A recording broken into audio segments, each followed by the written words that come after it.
Ladies and gentlemen, good morning, good afternoon, good evening, a time zone friendly welcome to wherever you are in the world, and thank you for tuning in. You are tuned in to Heroes of the Storm, and it's day 3 of our championship. And we will crown a champion today. 4 teams remaining, of course, and 4 going head-to-head in the semi-finals. We'll show you both semi-finals today and the grand final, where we'll crown our first summer regional champion here at the Summer European Regional Championships in the UK. Though live from Leicester, it is ESL 1 Studio 1, and we're very pleased to bring you all this action. The first 2 days have been fantastic. Group A, of course, was done 2 days ago. We've already shown you some highlights from that. But before we move on to our first game of the day, and believe me, it's a humdinger, it's Team Liquid versus Dignitas, let's check back in with the extraordinary plays that we saw on day 2.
Welcome back, everybody, to the Heroes of the Storm Summer Regionals in Leicester, UK. My name is Kendrick Swish, and it is an honor and pleasure to introduce to you to this upcoming playoff stage. With me at the analyst desk, as always, the lovely Dread. How is it going today? Are you excited what's going to come? Yeah, I think today's games are going to be better, obviously, moving up the bracket farther and farther, but I just feel like specifically this matchup is going to be really interesting, especially when it comes to hero prioritization. I feel like they have a lot of the same kind of comps that they want to be running, and whether or not they get them or not is going to be really crucial to their success. So. Yeah, absolutely. And also, let's not forget about the man who's on home turf today.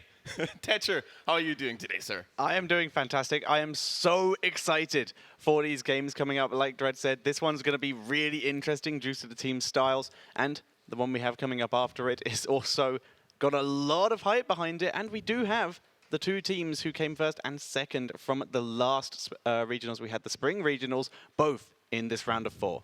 Absolutely. It has been an absolute blast here in Leicester. The games were tight. They were exciting. But for those of you who couldn't really watch all the series that we've had got going on the weekend, we're actually going to take a look at what happened over the last couple of days. We're going to start things up with the group stage.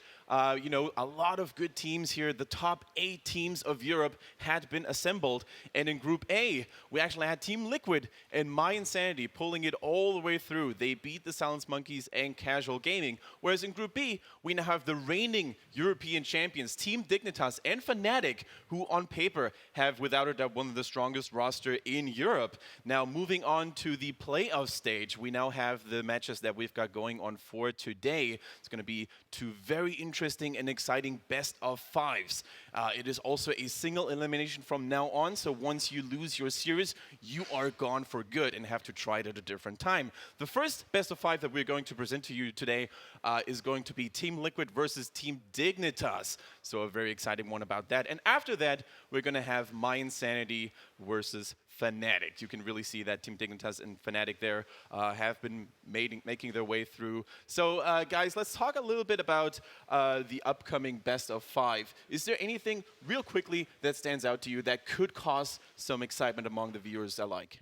I personally feel like Kilfoss is where I'm gonna. I've touched up on him a lot when it comes to this tournament, but this is one of the few teams, depending on the map, that kind of prioritize him the same, and their playstyle around him varies a little bit. And I think just whether or not they get what they want, Tassadar is another hero that I think we're going to be looking for when it comes to these two teams. I think just the draft for these two, for this series specifically, is going to be one of the most beautiful that we're probably going to see this entire tournament. Tetra, anything to add? Any heroes that you think are a given?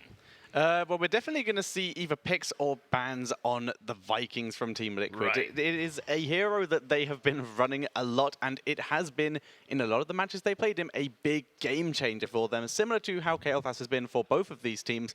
But the Vikings have saved the bacon of Team Liquid quite a few times, so it's going to be interesting to see how Dignitas react to that, whether it is going to be via picks or whether it's going to be via bans, or whether it's going to be via counters or even picking it themselves.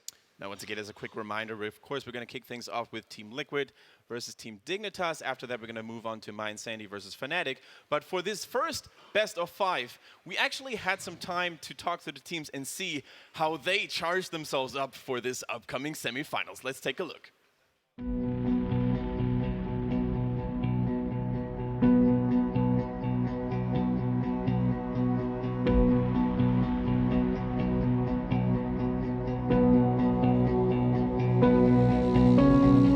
Our first map was pretty good until we took an engagement we didn't need, but overall we played it how we expected and we wanted.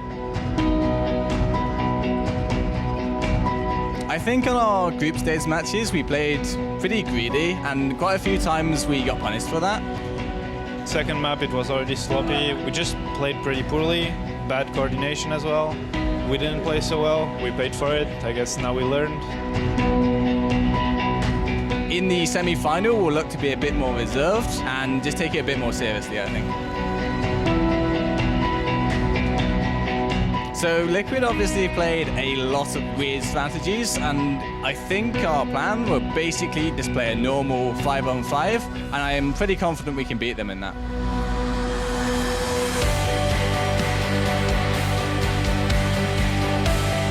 So we just need to reevaluate everything, rest, because we're all super exhausted, and come fresh Sunday and win this thing. Definitely, we want to win this.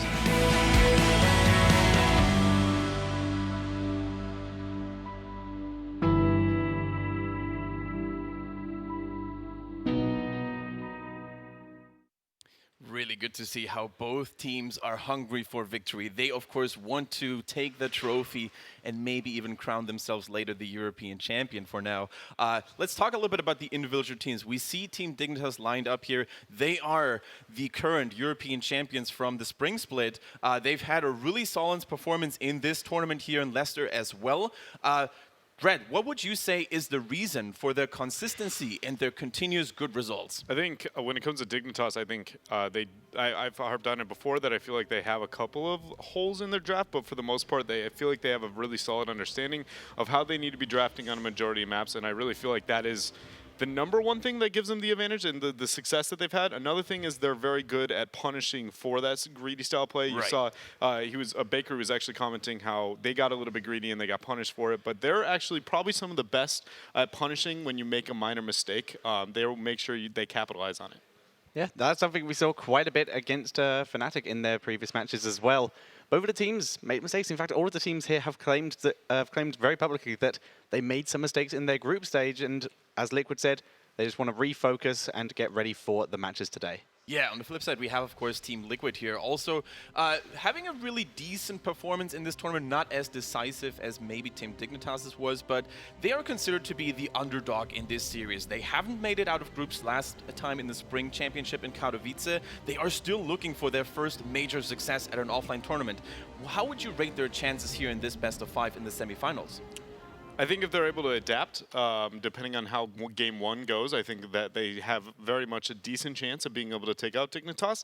It's just that it feels like a lot of teams might get a little bit too stubborn at times, and it might hinder their ability to kind of overcome just like the morale hit that you take if you lose game one. Right, exactly. So the first map, by the way, is going to be Infernal Shrines, one of the most popular battlegrounds that we have seen over the last couple of days here in this tournament. So as both teams are starting to get ready, we can slowly but surely take a look at the draft screen here as well. Tetra, maybe something to add for Team Liquid real quick. How do you rate their chances in this best of 5? I'd agree with Dread mostly, where they are in a situation where they need to be the ones who start to control in the draft especially. There are a lot of heroes who are going to decide the series on who gets them in what order they are picked in for both of these teams. All right, and if you guys out there want to be part of the discussion online on Twitter, then feel free to use the hashtag HGC and let us know who you think will take the victory of this best of 5. It's going to be a very interesting one for sure. I've actually used the hashtag HGC quite a bit myself, and we've seen awesome GIFs and funny pictures there for sure, so definitely worth checking out. Team Liquid, of course, they are known to have focus on specialists sometimes, especially the Lost Vikings have been seen quite a bit. Do you think it's something that they want to use here, or do you think it's been seen too often already? I think it's something they want to use. I don't know if they want to use it on Infernal Shrine specifically. But on some of the other maps, I think it's something, specifically some of the smaller maps, they like to kind of run them as a very strong solo laner and kind of manipulate the map in that way rather than splitting them up. I do think it is something they want to go to. I don't know how much success they'll have if they do go to it, because I feel like Dignitas can very much adapt to the situation that they're going to be dealt with and be able to deal with them quite easily.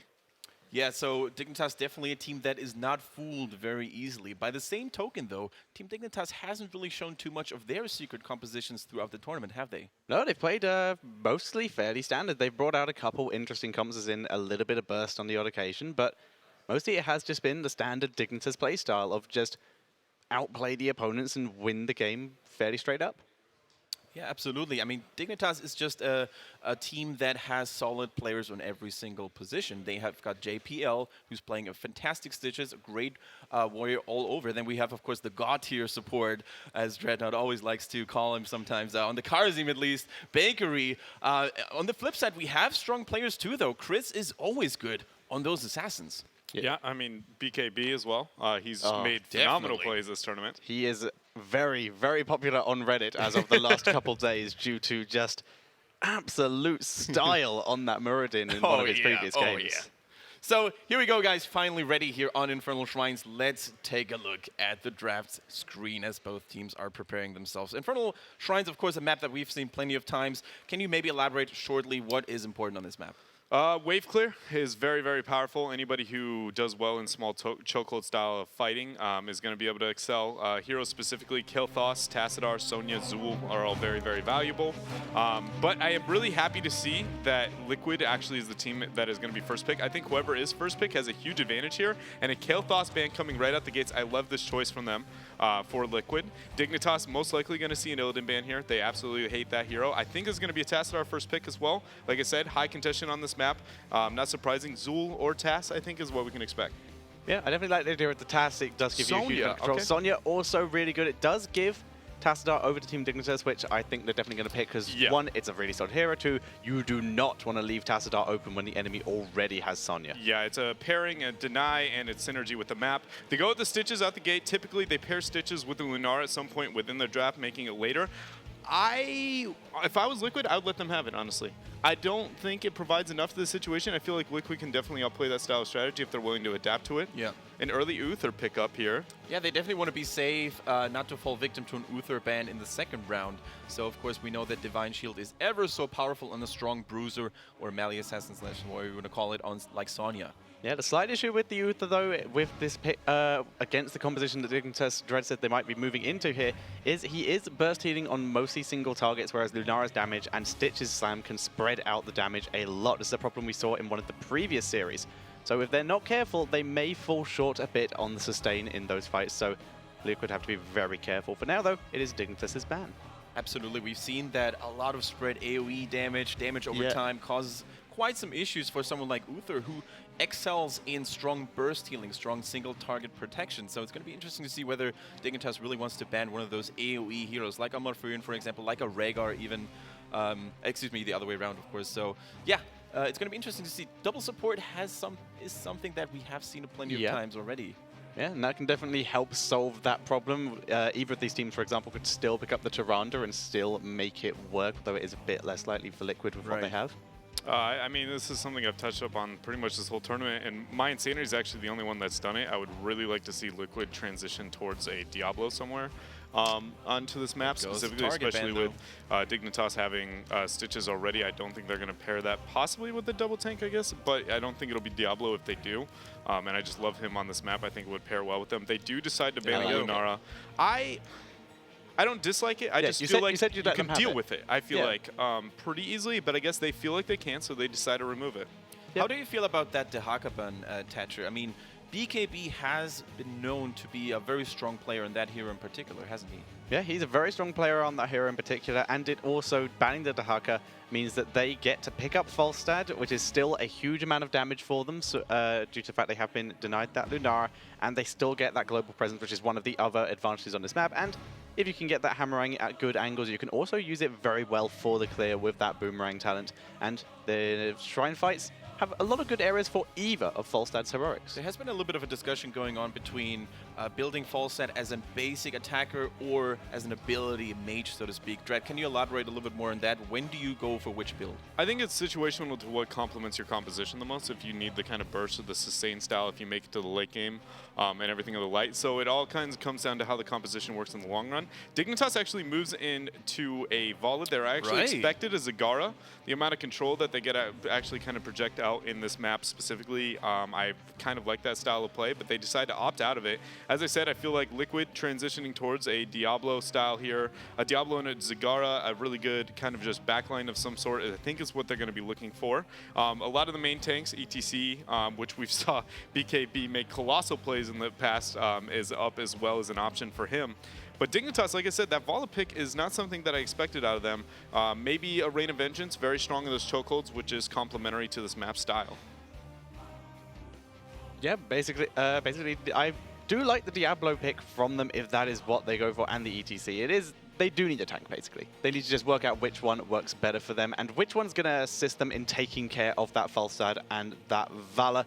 A bit of peel might be nice as well, which is why I do like the ETC quite a lot. There it is. Yeah, Thank Diablo. you. Dr. Dread on point as always. And what I really like about this Diablo 2 is that he is a warrior that has access to block. Yeah. Very, very important, especially after the last change where it is now a much better against basic attacks in general. Yeah, no, it's just very valuable, especially with the minor adjustments that have come to it recently. Liquid has to round out the rest of their comp. Typically, it's going to be a range at this point. A lot of the range have been banned out now. Zagara is still going to be an option that I've kind of brought up. I can't think of another one off the top of my head. Sylvanas is one I would love to see, actually. But I don't know if she provides exactly what they need. When it comes to the composition right now, they go with the Sylvanas. I absolutely love it. I've been harping on how much I wanted to see her. Like Liquid with major draft adjustments here in this final game. Yeah, and the Sylvanas helps a lot against the very backline damage heavy comp of Dignitas. Just throw in that Wailing Arrow, get a huge amount of control there, and we are seeing Dignitas finishing up their composition with the Kharazim. So Bakery going to be on that Monk. Absolutely. Iconic hero pick for Team Dignitas. Bakery, of course, ever so good on that Kharazim. As a former support player, how much do you like the Kharazim in this roster in particular? Because we haven't seen a whole lot of Kharazim throughout the tournament. I think that's too comfort of a pick. I feel like Rhaegar provides more to this situation. Unless they're looking for a pick with like a 7-sided strike style, but I mean, that's very un-Bakery, un-European style of Kharazim. I just feel like Rhaegar would have provided not only a little bit of wave clear when it comes to like Stitches is moving in, being able to deal with the map objective, and he can get the shield onto him to get a little bit of wave clear, and he just provides a large amount of burst healing, can deal with a lot of different situations, whereas I feel like Kharazim doesn't do as well. I agree. It definitely doesn't provide as much wave clear as someone like Rhaegar, but the hook 7-sided strike that you just brought up is something that EU has used a lot, mostly Na'Vi. And Dignitas did say in one of their previous interviews a couple of days ago that some of the stuff they've been practicing is a lot of old stuff that hasn't been seen around nowadays. So there's definitely the potential for this. So that could be interesting. But otherwise, the Karazim healing is still nice. It's going to seriously assist if he takes Palm against that kind of massive Diablo burst. If someone gets separated out, Palm is going to be a huge asset to them. One thing to keep in mind as well with the Karazim pickup comparative to the Rhaegar is with Sylvanas going to be picked up, Wailing Arrow is now going to gain higher value because typically Karazim has to be traditionally, at least for his W, near melee range, which will be in range for the Wailing Arrow proc to actually hit him, whereas Rhaegar can typically stand at max range out of it, and he has higher mobility in the sense of he's in wolf form, especially with the mobility at 1. You can typically dodge it a little bit easier. So Bakery's positioning, I think, is going to be very important when the Wailing Arrow comes into play. Now, we've seen JPL play the Stitches a couple of times already, even as a solo frontliner. He has been going for the Slam build, whereas some people might think a tankier build would have actually been more beneficial. Can you elaborate on the difference between those two builds and why JPL is so good with it?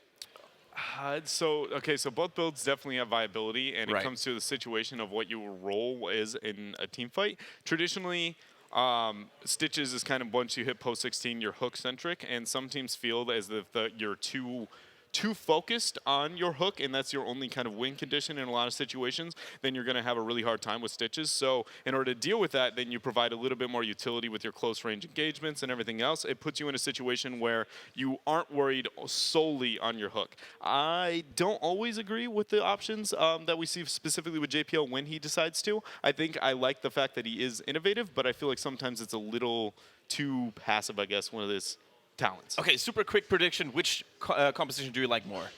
Dignitas, if they can land that, if they're going for the 7-sided strike hook combo, or they can just get some good palms off to counter the damage.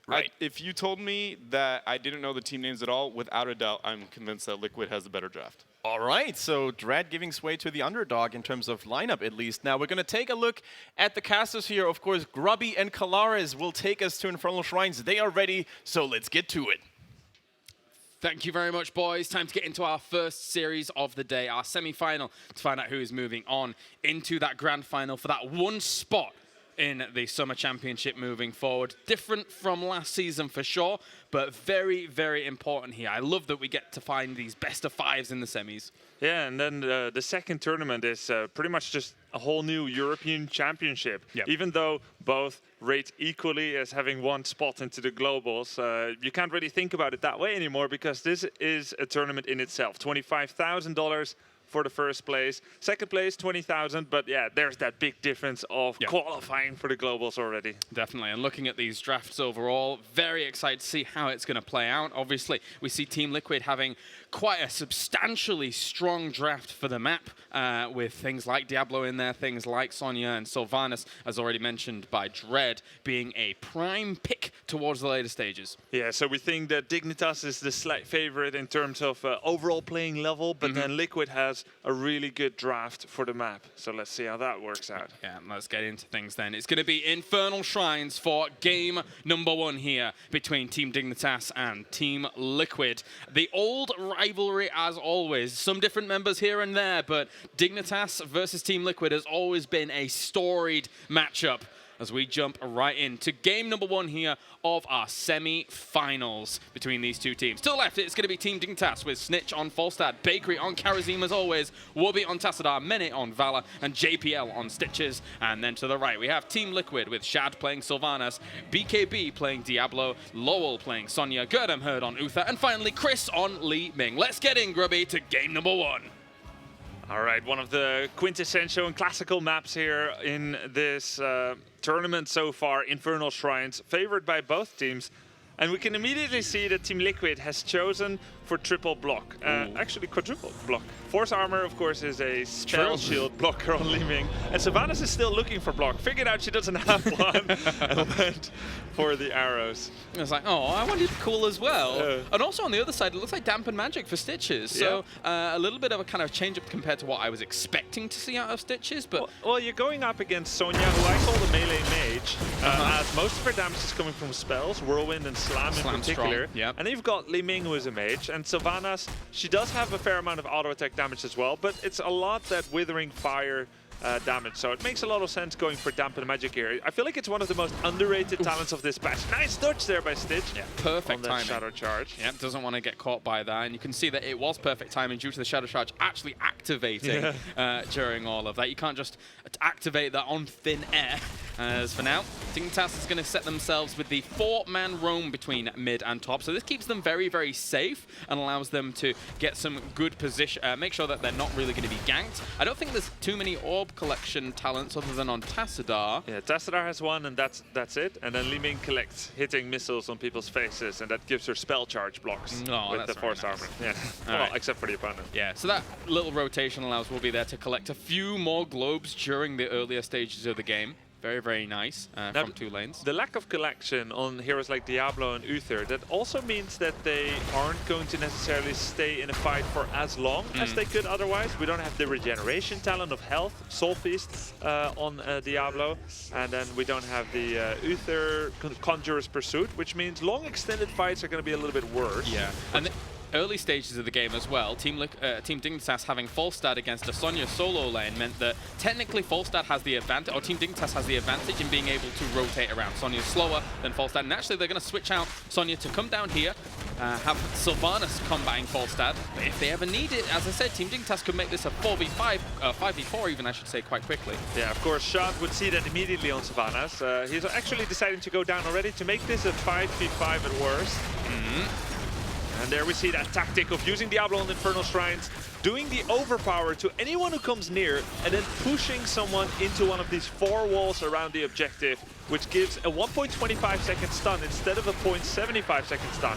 Diablo bonus stuns whenever you push someone into a wall. Stitch, very far deep in there. I think the BKB was able to catch him and push him into that location. That's first blood going to Team Liquid, and they will be able to push them away and get the Arcane Punisher to start. Now, one of the cool things about Block, it's not only what you give up or how it works out in a fight. Block legit is a better talent for early game. Yes. It's much better than something that accumulates extra health or mana over time, where especially in the mid to late game, you're gonna have a lot of those stacks. Yeah. For those who are investing in the late game, or the later stages. And when you have a good early game, guess who that's good for? Sylvanas, where any small advantage you get can lead to additional advantage due to being able to disable enemy towers and forts. Looks like on the other side for Team Dignitas, we're seeing the hybrid build coming out from Vala, something that has been popularized a little bit. A lot of range for Vala there with that composite arrows as well as her level 4 for the Hungering Arrow. Yeah, I've played this build before, and it's really nice when you have good support. You don't have to worry about your own health. Yes. So by giving up that health return arrow at level 1. And typically it's really nice to play with Malfurion as well, as he can give you mana. This is a very hungry build. He's probably going to go for Tumble at level 7. I mean, repeating arrow. Yeah, I get you, yeah. And the way that this Vala works out, it's the most spellcast type of Vala that you can come up with, which is only fitting to see that being played by Mene, who is your archetypical mage. Yes, yeah, definitely. And also, of course, we have Tassadar being able to save himself a good potential in level 4, going for Mental Acuity over Leeching Plasma, because there are 2 supports in this situation, with Karazim being that second one, so it doesn't really need that extra little bit,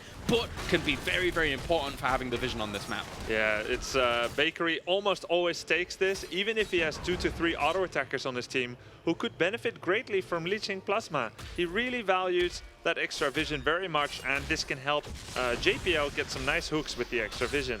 All right, so I'm going to take this easy camp down towards the bottom of the castles, but BKB charging on onto Wubby there, looking to put on some pressure. BKB. Team, where's my team?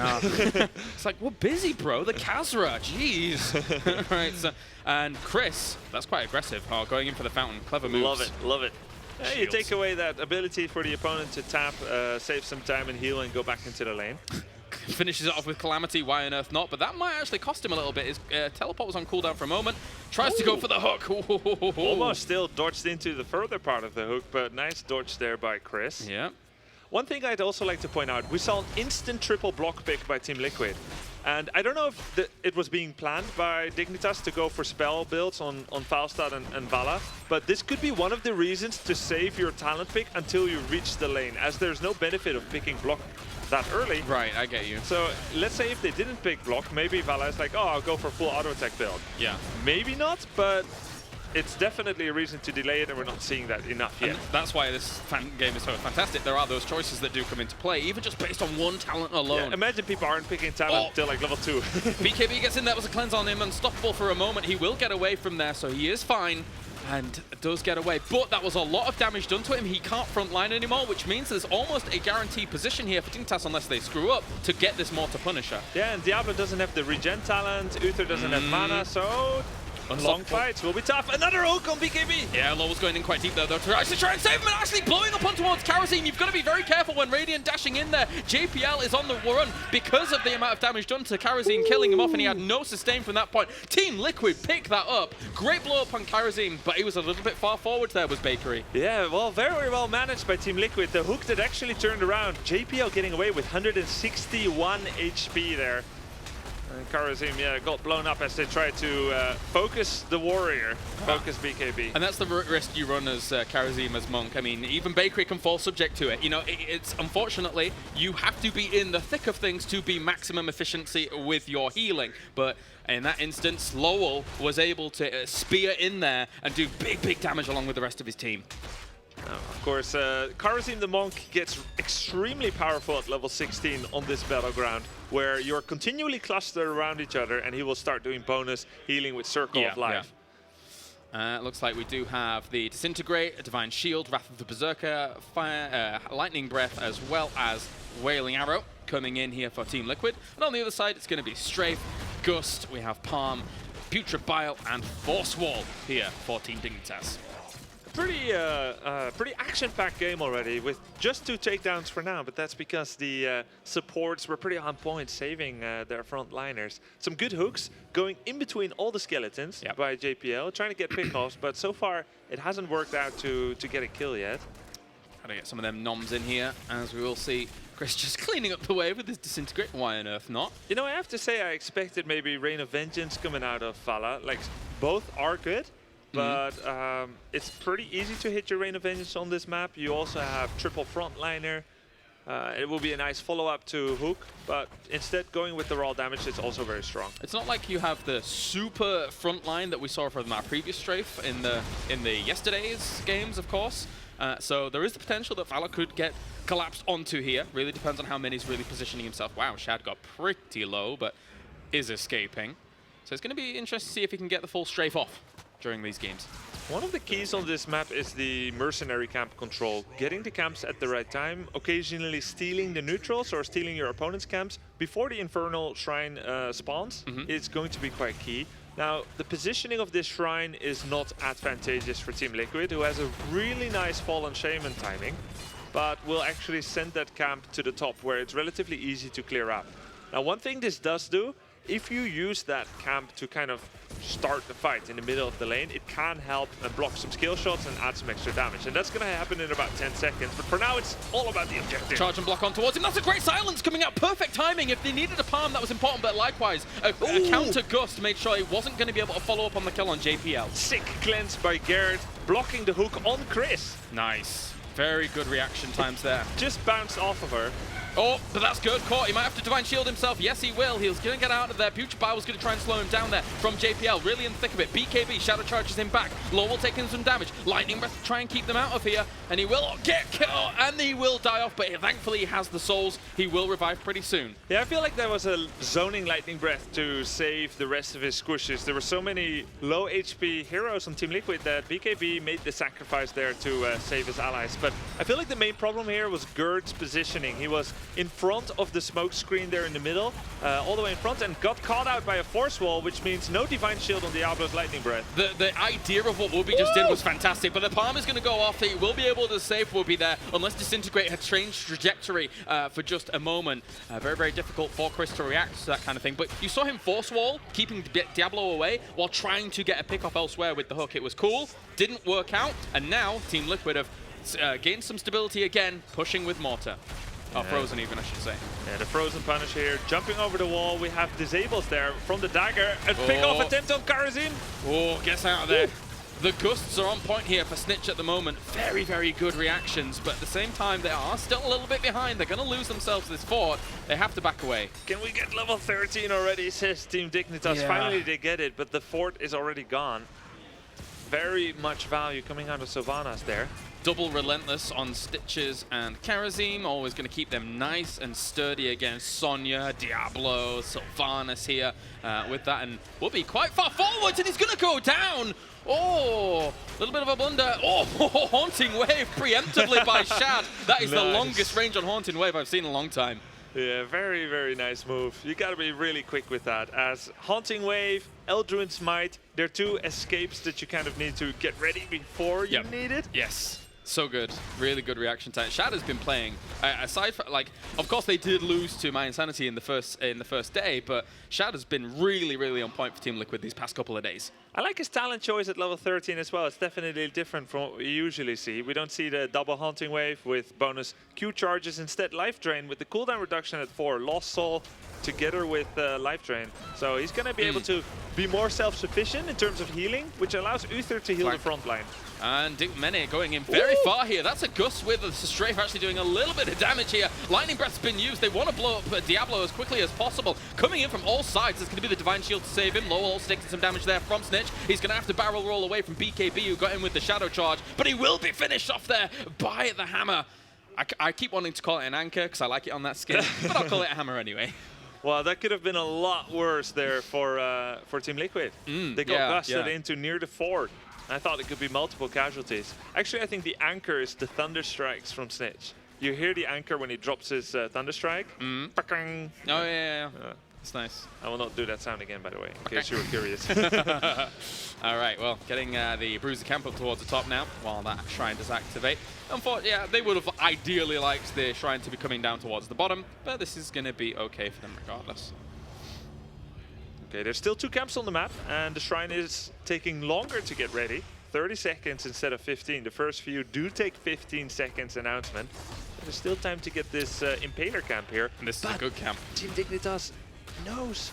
They're coming here with 4 people against 3. Oh, nice dodge by Chris. Warby knew that there was more people fleeing from that location. He was good in for a moment. Snitch flies on down. But that was a very close call. There was a potential 5 versus 3. Team Liquid know when to retreat out. Very, very even at the moment. I still give Team Liquid a little bit of a lead for sure. They are not wanting to go for that fight just yet. Getting themselves a wall. They're down here anyway. They're almost level 16. They knew that they had to find themselves some extra experience for level 16 before they go to the shrine. Exactly. And they will get it from this middle wave. Yeah, this is going to be it. They're going to be level 16. Fallen Shaman camp clear by Sylvanas, Shad at the top. And now 16-16. We have a huge lead on the skeletons, so unless Dignitas forces a fight immediately, actually no matter what, Team Liquid is going to get this objective. Double imposing presence on Sonya as well as Diablo here against this, and it will be the Arcane Punisher going over in their favor, but double imposing presence against kind of the Mage Falstad and Mage Vala isn't something that's as impactful. But that's the thing, right? Even if Vala goes full Mage build, the majority of her damage still comes from auto attack if she gets consistent hits off. So she still is a very relevant auto attacker. So is Kharazim, in fact. That's true. That's very true. Anytime Kharazim intentionally or accidentally punches, his healing output is going to be lower whenever he hits Sonya or Diablo. Yeah, so ideally not wanting to be focusing on them. Would love to get through to Shad, etc. But not easy sometimes. What do we have on Stitches for level 16? So Stitches has gone for Stone Skin. Wow, okay. Full tank build, Relentless, Stone Skin, Dampen Magic, Amplified Healing, which really allows him to get in there and use his Putrid Bowl and take a lot of heat. That's a wall. They will be able to block him BKB there for a little bit. That's a great silence, though. Big AoE damage was coming out from Li Ming. They're going to have to gust and run away for a moment, but Shad doesn't... Oh, Haunting Wave. He does get away there just at the last moment.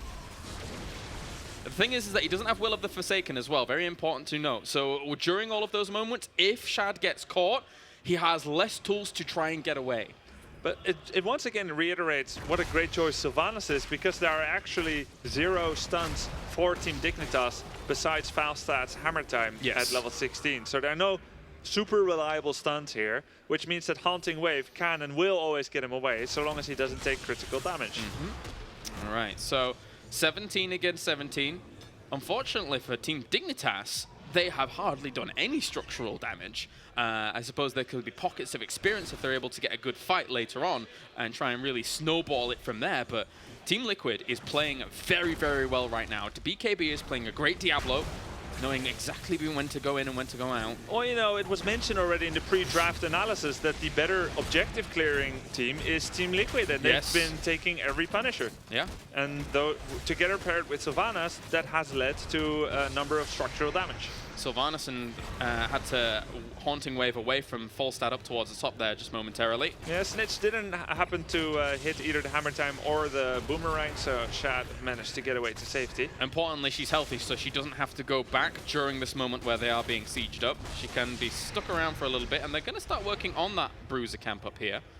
But I thought they were even, but it's already been taken. Never mind. She was just moving around near it. So that Fallen Shaman camp now has to be cleared, which gives the first probably 10 skeletons to Team Liquid again, plus the positioning. This is a very hazardous objective to push into because it's such a awkward position. There's lots of traps for the opponent potentially. Oracle used. They're looking to try and get some of the squishy members here with that hook. But as you say, with no stuns, very difficult to follow up here. So hook is almost an afterthought at this point. Maybe that's why he didn't go fishing hook at all, to be honest with you. And the stone skin is very important. BKB barely gets away. He does have tap, and he can be healed up for good. So they need that front line forwards again. And Lowell, very far forwards. He's already had to have the cleanse on him, so he's going to have the Divine Shield popped as well. But still, this could be a good fight for Team Dignitas. The Lightning Breath's been used, but it's already been taken away from them as Diablo will fall, and he didn't have enough souls to be revived. Yeah, Diablo got away with about 4% of his life, and then Sonya was still in a position where Lowell had to receive the cleanse and the subsequent Divine Shield. At that moment, when the Wailing Arrow hit, when that doesn't lead immediately to a pick-off, you have to pull back as a team immediately. We didn't see that, which meant that once again, after every protection had been used, even Benediction, Team Liquid too far forward, and this is going to give Team Dignitas the first Punisher of the game. Yeah, it's good for them. It looks like it will be a Mortar Punisher up there, but still, something that it really stands out for Team Dignitas is Wubby's Force Walls. Wubby's Force Walls keep causing lots of problems here for Team Dignitas. For Team Liquid. Which in the end result in maybe just one death here or there, but even if they just churn out some damage, like Lowell, for example, being at the front, not necessarily dying, but forcing Team Liquid's hand, it's really scary. Yeah, exactly. Tassadar can play kind of like a pseudo-tank right here, because he has 3 escapes, basically. Well, 2 escapes and a bunch of shields. Yeah. And this is blow for blow here. They're going to just go in towards this middle fort and send the Mortar Punisher up towards the top. So they're trying to just get 2 forts for the price of 1, basically. Yeah. That's what they would have done if they'd have stuck around up at the Mortar. Yeah, every subsequent Punisher is going to be more and more powerful, of course. It has more HP, more damage, and even though 1 Punisher each for Team Liquid got 1 fort every time on average, we have double fort here coming out for Team Dignitas, and at the most crucial time. Yeah, exactly. So it looks like we have Bolt of the Storm, Epic Mount, Peaceful Riposte. It's going to be Hardened Shield. And finally, Tassadar waiting a moment. Will he go for extra range on that Force Wall with a little bit of a cooldown? Or will he go for the Storm Shield? Sometimes we do see that come out.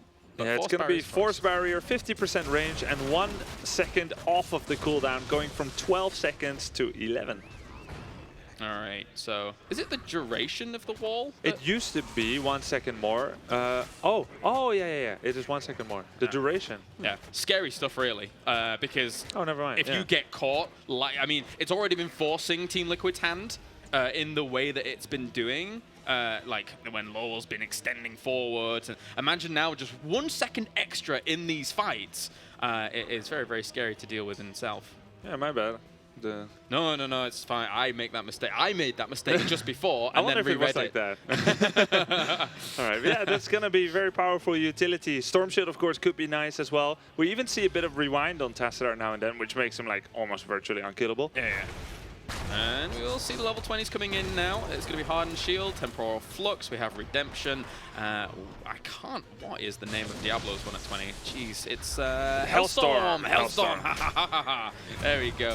And obviously the Storm coming in for Sylvanas as well. I love Hellstorm. I'm always super excited to see it. It basically fills up the entire screen, and BKB's going to have the happiest time of his life. It's so scary to be defending your own fort against Tassadar, because he can lock your door. Yes. With a force wall, which feels really bad if you're caught outside. Huh. At this moment, Diablo becomes really difficult to play because whenever you are forward, you don't want to bait out the Divine Shield or Cleanse just because someone places a 12-second cooldown heroic behind you. Team Dignitas have been very careful, calm and patient about this game. They were significantly behind for the early to mid portion of the game, but So far, so good. They've brought it back quite handily, and they've already brought themselves in 16 of these minions. Now this could be a game-winning fight. Both teams are at their level 20 tier. Shad was very far away from this fight. Lowell's already on half health, so be careful. They still have Divine Shield available to them. Oh, but that's a great hook. Blinks away, though. Able to get on out of there. There's Hellstorm trying to rip apart JPL at the front. Mene going on for the flank. He's actually popped himself strafe. He's going to bring down Gerd, and he will end up falling. That's great for them. They don't really have much sustaining left at all. Chris is going to have to blink away. Snitch is chasing up to the right-hand side here. They want to bring down the squishies, but at the same time, JPL gets palmed. Gust away. The palm. Oh, at the very last millisecond. Oh, just pops. Leaving's going to end up falling up towards the top. You can see Mene there being able to try and flank him once again. Redemption was in for Gerd and Herd. He's back here once again to try and keep them up, but Sylvanas will fall. That's a 2-for-0 trade at the moment. Team Dignitas still trying to rip them apart here, but at the same time, Lowell ends up going down. The dash in from Bakery will finish him off. BKB and Gerd are on the run. Man, what a chaotic fight here. Snitch there missing some of the hammer ranks, but finally getting the kill on Li Ming. It's a 5 versus 2. Even though the Punisher goes to Team Liquid, we could be looking at Dignitas trying to end here. They just completely ignored it. There's really no damage on the side of Team Liquid at the moment. They're probably going to take themselves a keep for this at least. Very difficult, I think, now to finish in that window because Li Ming will be up in 20. But you're right. I mean, if there was any more time there, I think they probably... Are they going to go? Wait, they're actually going to go for it. This is ambitious. This could be a mistake. This is ambitious. Gerd and 8 BKB seconds. can delay for quite a bit here, and Snitch is already taking a little bit of damage. They're going to go for this. It looks like they might be able to get it here. Li Ming's not going to be up in time. Hellstorm's trying to buy time, but Li Ming will not be back here to be able to save this, it doesn't look like. They're trying to focus down the damage dealers, trying to get Mene, but the flight forwards there from Snitch onto the other side, they are going to be able to take this core. No way they can stop them now, and that will be game number 1 going over to Team Dignitas here after a rocky start, but a great comeback. One single Punisher goes to Team Dignitas, and not even on their final move into the enemy core. Oof. To know that you can get away with a window like that, very, very good stuff. Not exactly, you know, the closest of windows, but when a Li Ming comes back into the fray, she can still churn out a lot of damage in that defensive posture. We saw that yesterday, and we saw teams, not yesterday, on the first day, and teams a little bit apprehensive about pushing in against something like that. Yeah, exactly. If Li Ming was alive when they arrived, that will make a big difference. He should have tried. Who was playing on Li Ming? It was Chris. He should have tried to die 5 to 10 seconds quicker in the previous fight. That's a funny thing to think about. So he would be back already. Damn you for not dying as fast as you should have. Yeah, I mean, I employed that tactic to great effect many times in my online ladder games. On purpose or? Retroactively. Oh, okay, okay. See, guys. You want to... Captain Hindsight, I see. Yeah. Nice. I'll be back soon enough to defend the inevitable core all-in with my early death. I'm a true hero. Thank you for your true Hero League tactics. Rationalization, I call it. Let's not call it tactics. Oh, okay, rationalization. All right, we are going to go to a short break, and when we're back, it will be game number 2 as Team Dignitas leads 1-0 against Team Liquid.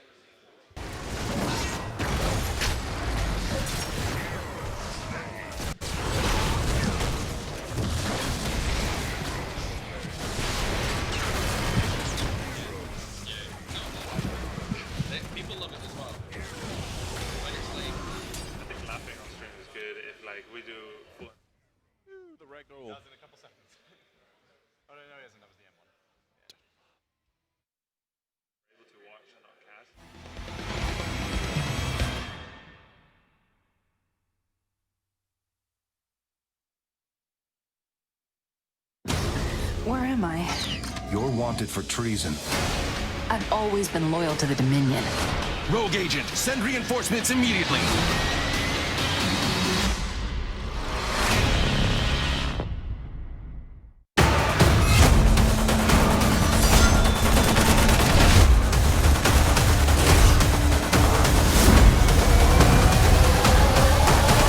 Heroes of the Storm. Get it free at playheroes.com.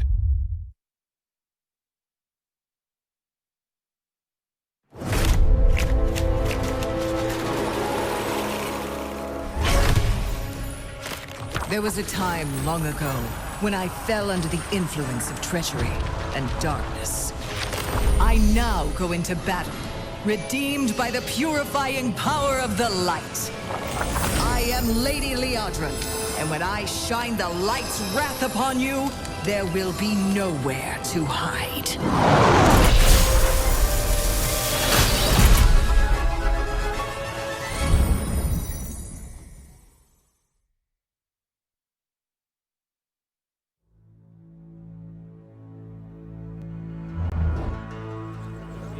I'm searching for an apprentice. Someone to train in the art of righteous warfare. Someone to carry my shield, my name, and my crusade after I fall in battle. Not everyone is suited for this life. The crusade is a heavy burden, but someone has to carry it.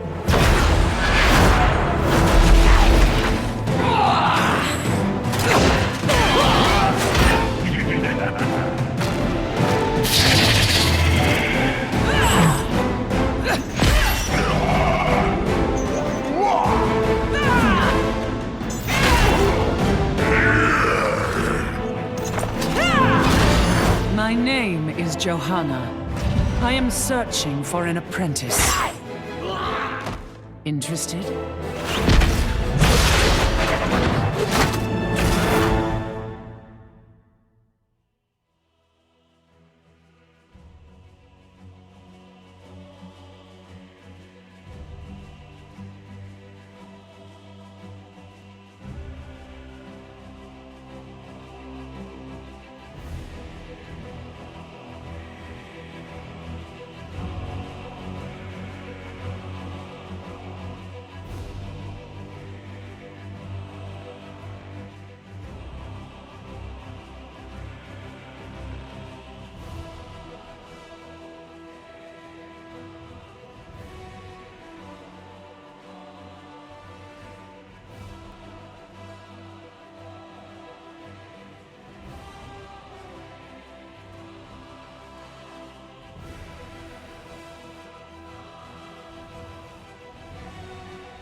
Welcome back, everybody, to the first semifinals of the day between Team Liquid and Team Dignitas. Unfortunately, not a good day to be the Lord of Terror. Guys, what went wrong in that first game for Team Liquid, Dread? You okay? Well, we were watching this backstage, and I had a lot to say about how it was played out.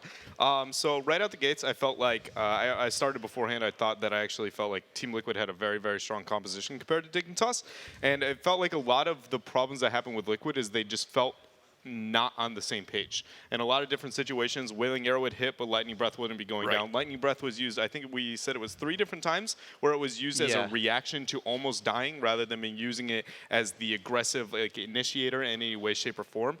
And those were 2 major things I felt the entire game that Liquid definitely hesitated on. They had the aggressive composition, but the entire game they were very kind of passive with it, letting them dance around for long periods of time. Yeah, there are 2 ways to stop Lightning Breath, basically, if it goes down you, because he becomes unstoppable while using it. And that is, Diablo cancels it himself, if he needs to reposition or do something like that, or he dies. And using it right before dying just doesn't work, and like we said, they didn't really time it right with some of the other abilities, so didn't really work out for them in this scenario, whereas Dignitas, they were able to play very well, running Stitches, this time as just the full tank build. Actually worked out very well for them. They were able to sustain through a lot more fights. Not running the AoE build that we see on Infernal Shrines quite a lot, which was very interesting to see. And the Kharazim, it did very much work out for them in the end. So literally everybody we talked to during the game said that on paper, like Dread said, Team Liquid had the stronger composition. How fearful does Team Liquid now have to be? Because they pretty much lost to a team comp that was considered to be weaker. How well did Dignitas play? I feel like... How do I say this? I feel like it's more of as Liquid gets on the same page, that game is like nowhere near as close as it kind of was. And I think as long as they understand that and they're like, all right, you know, the warm-up wasn't as good as I guess we had hoped it to be. And as long as they can remain calm and just be like, all we have to do, a little bit of communication, a little bit of better, smarter engage. I don't think it's anything that will be like take them away and not be able to win the series. On the flip side, though, Team Dignitas, they can feel quite comfortable leading 1-0 without really showing too much out of the ordinary. I mean, we've seen JPL on the Stitches. We've seen Bakery many a times on the Kharazim. What would they feel like, Tetcher? They're going to be feeling pretty good about this. They came into this match considered to be the stronger team, and they were able to show that, as Dread said, against what would be considered a very much a stronger composition. So they're going to be feeling quite good about this.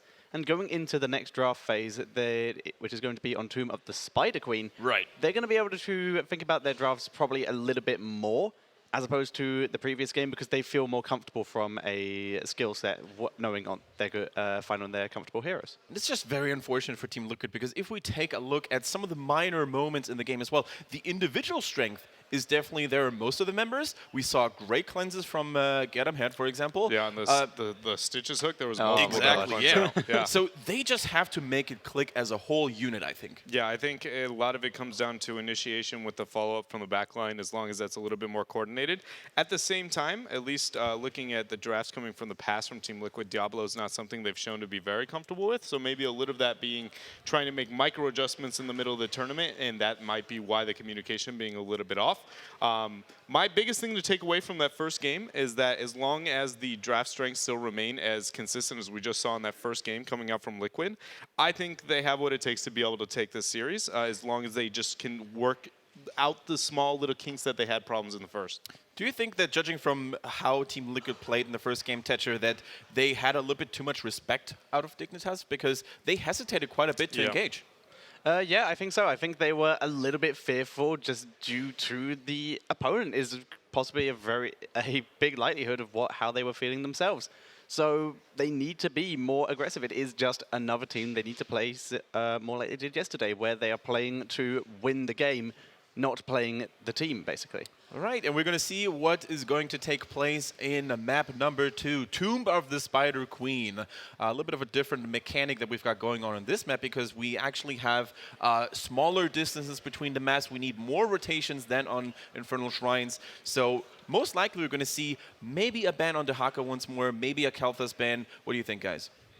I think the Kalthas ban is pretty likely. I think you're pretty accurate on that. Illidan, maybe not so much. There's the Zul ban. Right. And then I think it'll be a Kalthas ban with Dignitas highly valuing Tassadar.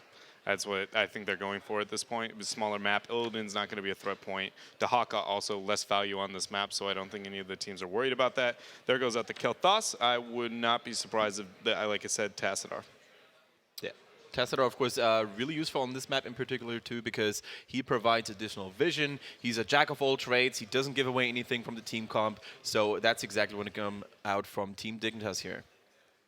I don't think that's surprising. Liquid has a lot of response they need now. Wave clear already being banned out on both sides. Zul, wave clear. KT, wave clear. TAS, wave clear. So now they're already kind of being a little bit limited. Li Ming, again, being very highly valued for Liquid. And then Johanna as well as a response to get a large amount of wave clear. I'd like to see a TAS from Dignitas. It denies the synergy of the Falling Sword style play that we actually saw Dig almost lose to, but then it also works very well with the Tassadar pairing that they have already going for them.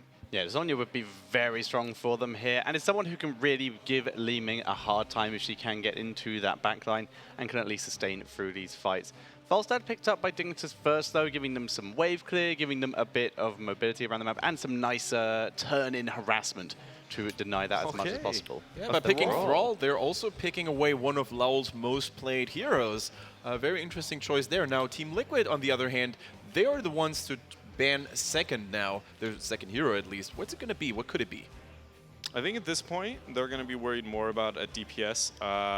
It's essentially what they don't want, right? So Zagar is an option that they can still be picking up that would be really attractive. I think Dignitas is going to be banning the Sonya, which leaves they need to be worried a little bit more about having strong individual laners. So I think if they're worried about Sylvanas, for instance, are they worried about whatever kind of backliner or a single target type of healer that Dig happens?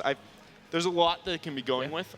The combination of the two, Tyrande, could be a ban for them here. Yeah, okay, so ETC is going to be banned out. I don't know if I care as much about the tanks as much as Liquid did in the situation. Maybe I'd be a little bit more concerned about my healer, but again, it's not the worst ban by any means. ETC, very strong hero. Chen's going to be banned out. Like I said, I'm surprised that's actually not did Alex Sonya. the Proji make it to the stage? No. No.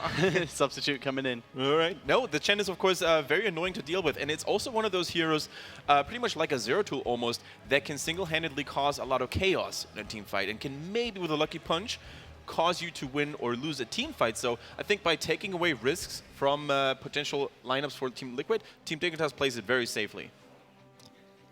I'm trying to figure out if they're interested in Sonya at all. Are they interested in Zagara? Are they interested in Sylvanas? What is Liquid looking to aim for? I am surprised to see the Chen ban coming out from Dignitas, but they may know more than we do at the desk here with something that Liquid has been looking to kind of implement into their style of play. Yeah.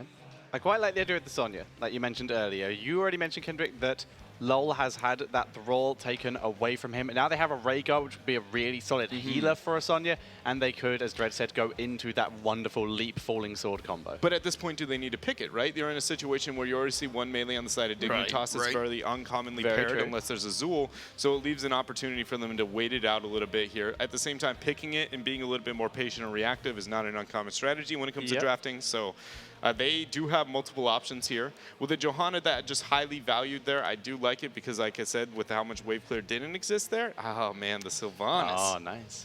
I gotta say, Shad played a funky Sylvanas in the last game. He had nice clutch escapes. Yes. However, their execution with the heroic abilities, the Wailing Arrow in particular, was a little bit off. So if they work on that, I think they have a very strong pick.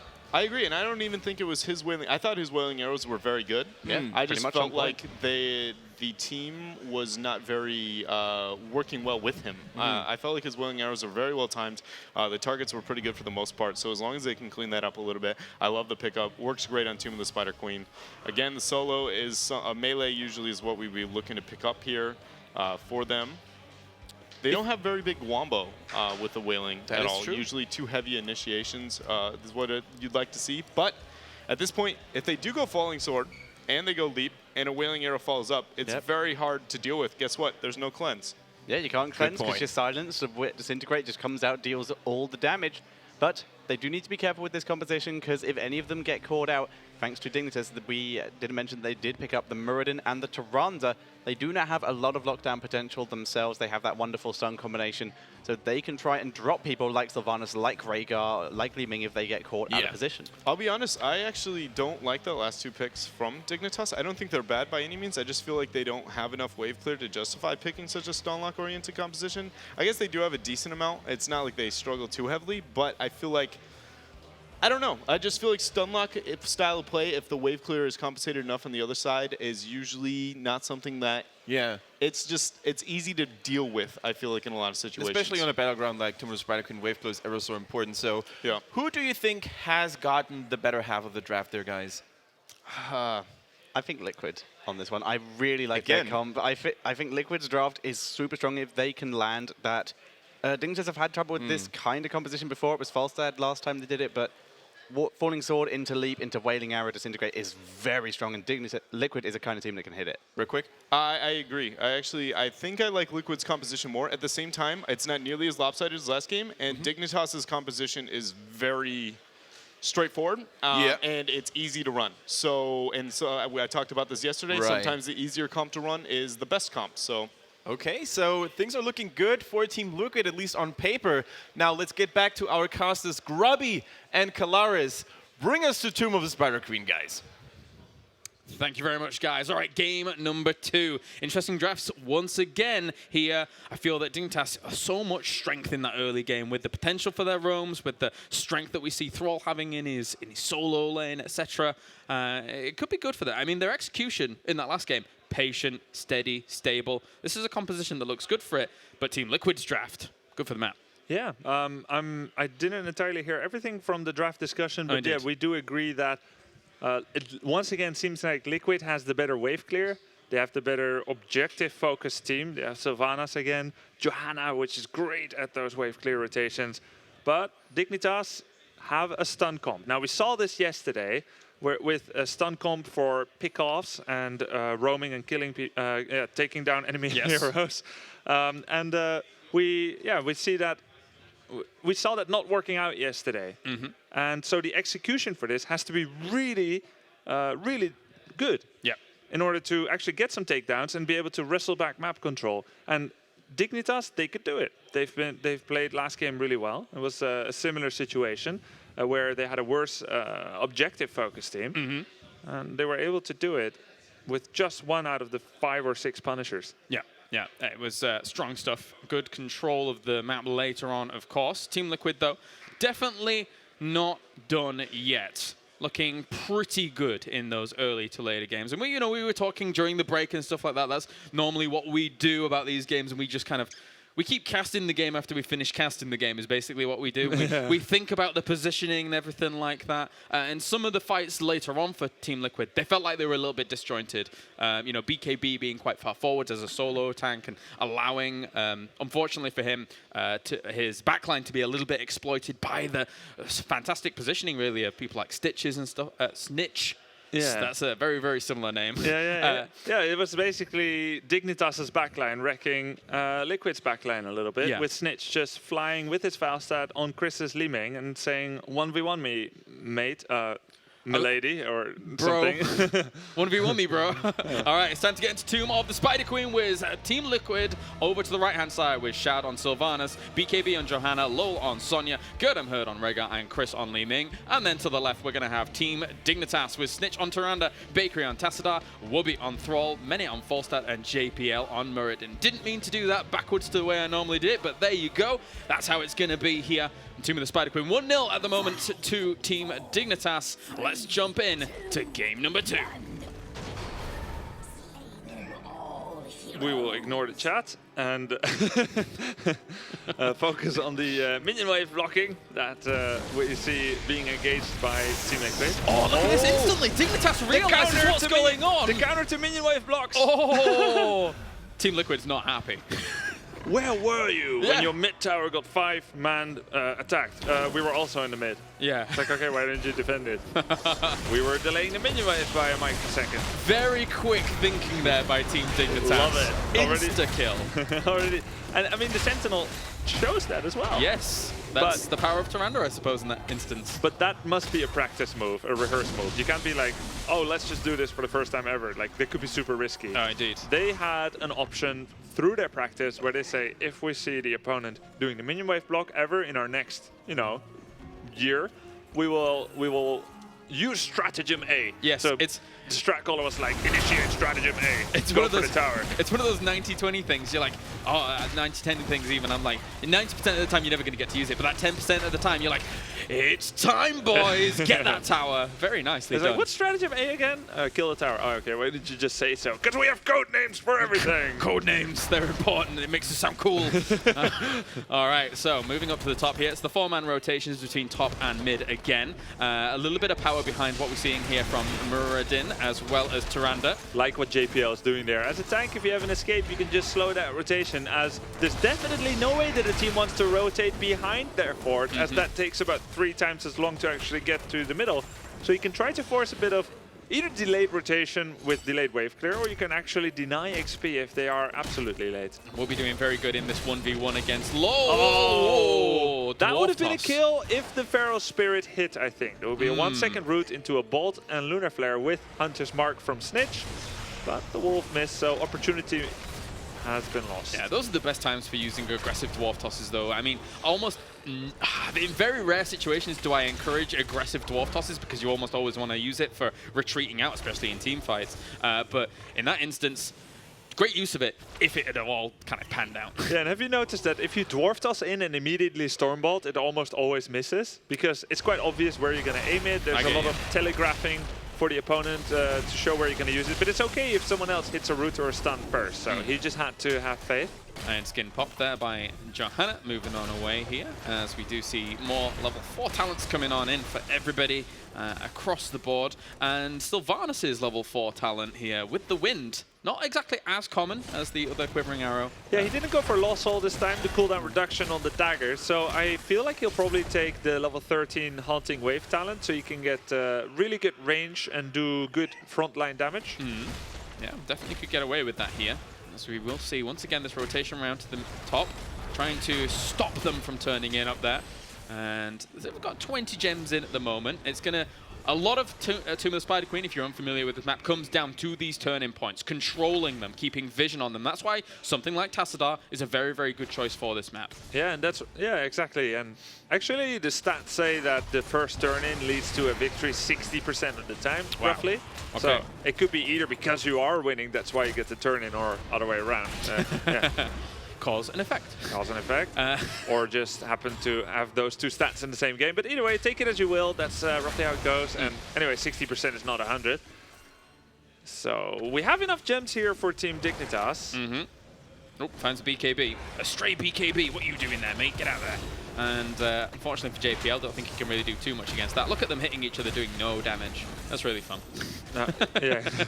Now we had a big turn in from Wobby at the bottom here with his Thrall. So only 5 gems remaining for Team Dignitas. Good control. I mean, Thrall versus Sonya down towards the bottom. Normally it does normalize out, but Whoopi's doing a really, really good job against Sonya towards the bottom. Mene got the turn in. He flew his Falstad to the bottom and managed to get the turn in at a less contested place. Very well done. Level 7's hit here for Team Dignitas, and they will continue just to hold on strong, hold on sturdy. The problem for Team Liquid is against that 4-man, they can't really be too aggressive because they know there is so much control behind that 4-man for Team Dignitas. So they're in a little bit of, again, a catch-22 position early on in this game. We mentioned already that Dignitas does have the early game advantage with their comp. Yeah, exactly. And Team Dignitas, it's the implied threat, and Dignitas, Liquid knows how well they could use that stun follow-up, and this is why you see Team Liquid being hesitant to take a straight-on fight, because you've got basic abilities that do disable, Stormbolt, Lunar Flare, but Team Liquid requires on their heroics to do disables, Bless, Shield, Wailing Arrow. Lowell has to be very mindful about this, and he will be able to spot them out there. Whoa, that's very aggressive by Jay. Oh, thank God the rest of his team is down here. Would usually... Don't do that at home, kids. That's the best way I can describe that. Don't do that at home if you're not very confident in the rest of your team. It's like those science novels where you try to do a teleportation with your ship, but you could teleport into the middle of the sun. It's really risky. Yeah, exactly. Exactly. Not exactly something I would advise. Got a Haunting Wave away there as Shad gets away. You can see the wolf actually. Yeah. We'll be trying to chase him down. Running with the wolves was Shad. Yep. And we will now see them just kind of regroup. Level 9 against 7. Kalaris is 0 takedowns on either side, and we have a 1.5 level lead nearly for Team Dignitas. Even though they have the worst clear composition, we have Tassadar and Falstad with good wave clear, and then 3 heroes which don't do it all too well. Thrall has about average wave clear. Team Liquid, they have about 4 heroes who wave clear really well, and none who wave clear poorly, like Miranda, Murden and Taronda. And still, Dignitas, with that team fighting threat, are simply taking control of this game. Yep, stopping them from turning in at the moment. And the thing is that if this just delays out for a little bit longer, level 10's going to hit, and that turn-in is going to be delayed for even longer here against them. Actually, it looks like BKB taking a lot of damage there, but the Dwarf toss forwards, and that is going to be first blood going there. And that is also even a second, as they will take down Sylvanas 2 for 0, losing 10 gems during all of that as well. As Sylvanas, these are going to be zoned out. Look at Jay. He stood around just making sure nobody can get on towards them. Now Lowell had a chance here. He's sending Sonya down to the bottom lane, either to do the soaking of the experience or try to sneak a turn in.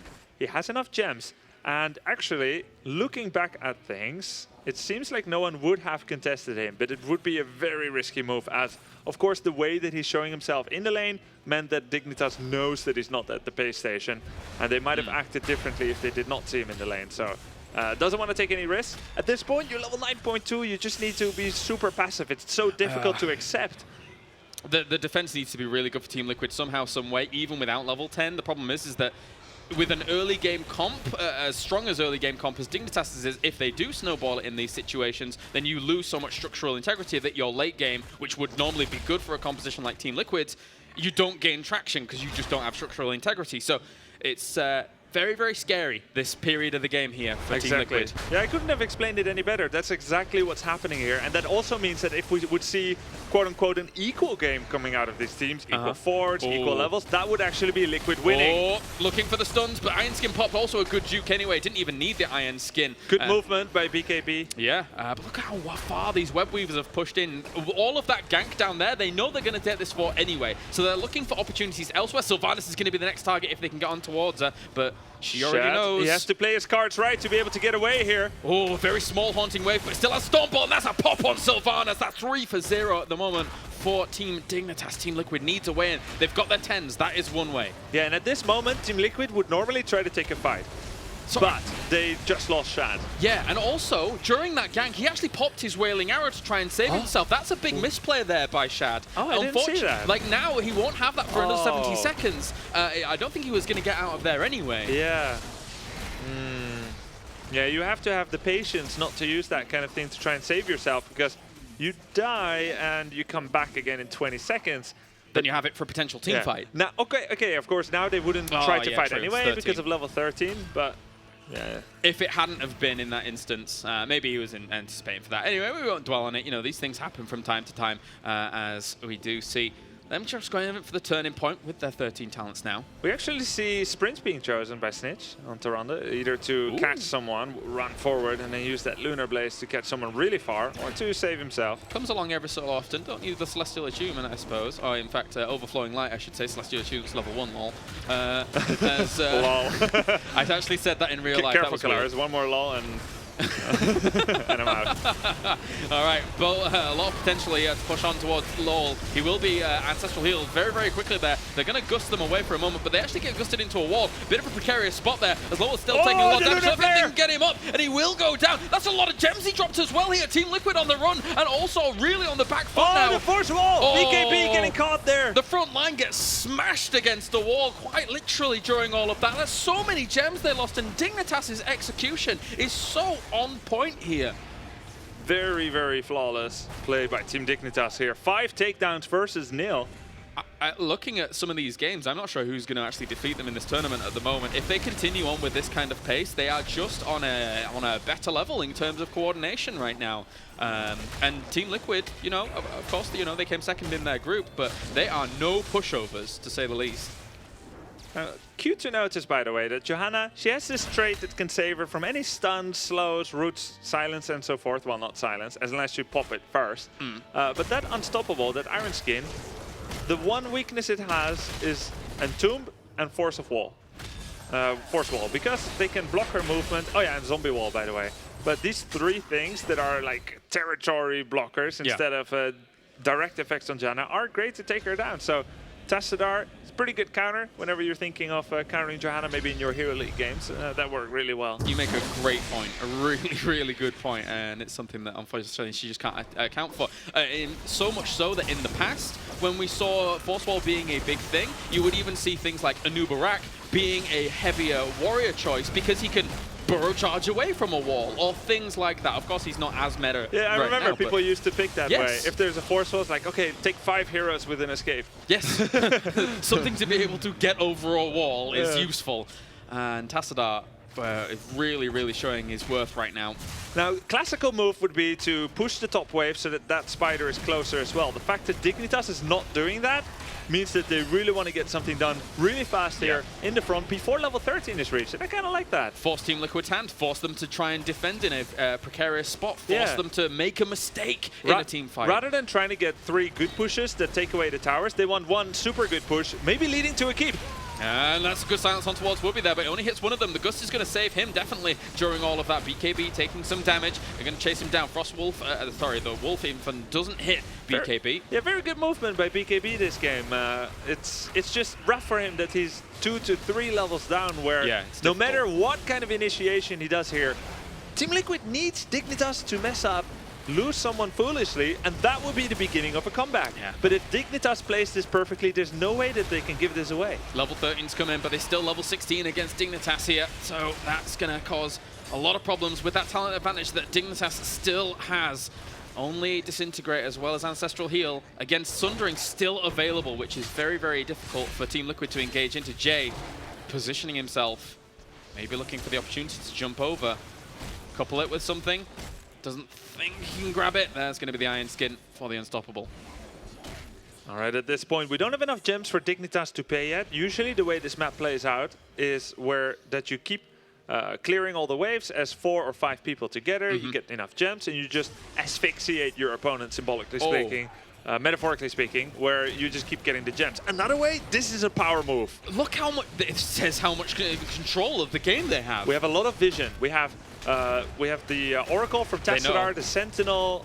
They know. They're coming in this direction. There will be a gust if Mena flies in, but he's got to do it now. They Otherwise, can't deal with it. This could be a bit risky, though. Oh, if he can delay as well. Oh, my God. This Dignitas at the moment are playing this very well, but they're going to try and go in for the steal here. How well is it going to go down? JPL, there's the Sundering. The Sundering was interrupted. Brilliant stuff here by Team Liquid, but they're going to push away with the gust anyway. They got Thrall, but they didn't get the boss. The interruption on the Sundering was fantastic during all of that. They could at least get themselves a kill, and they're just going to have to back off and defend the boss.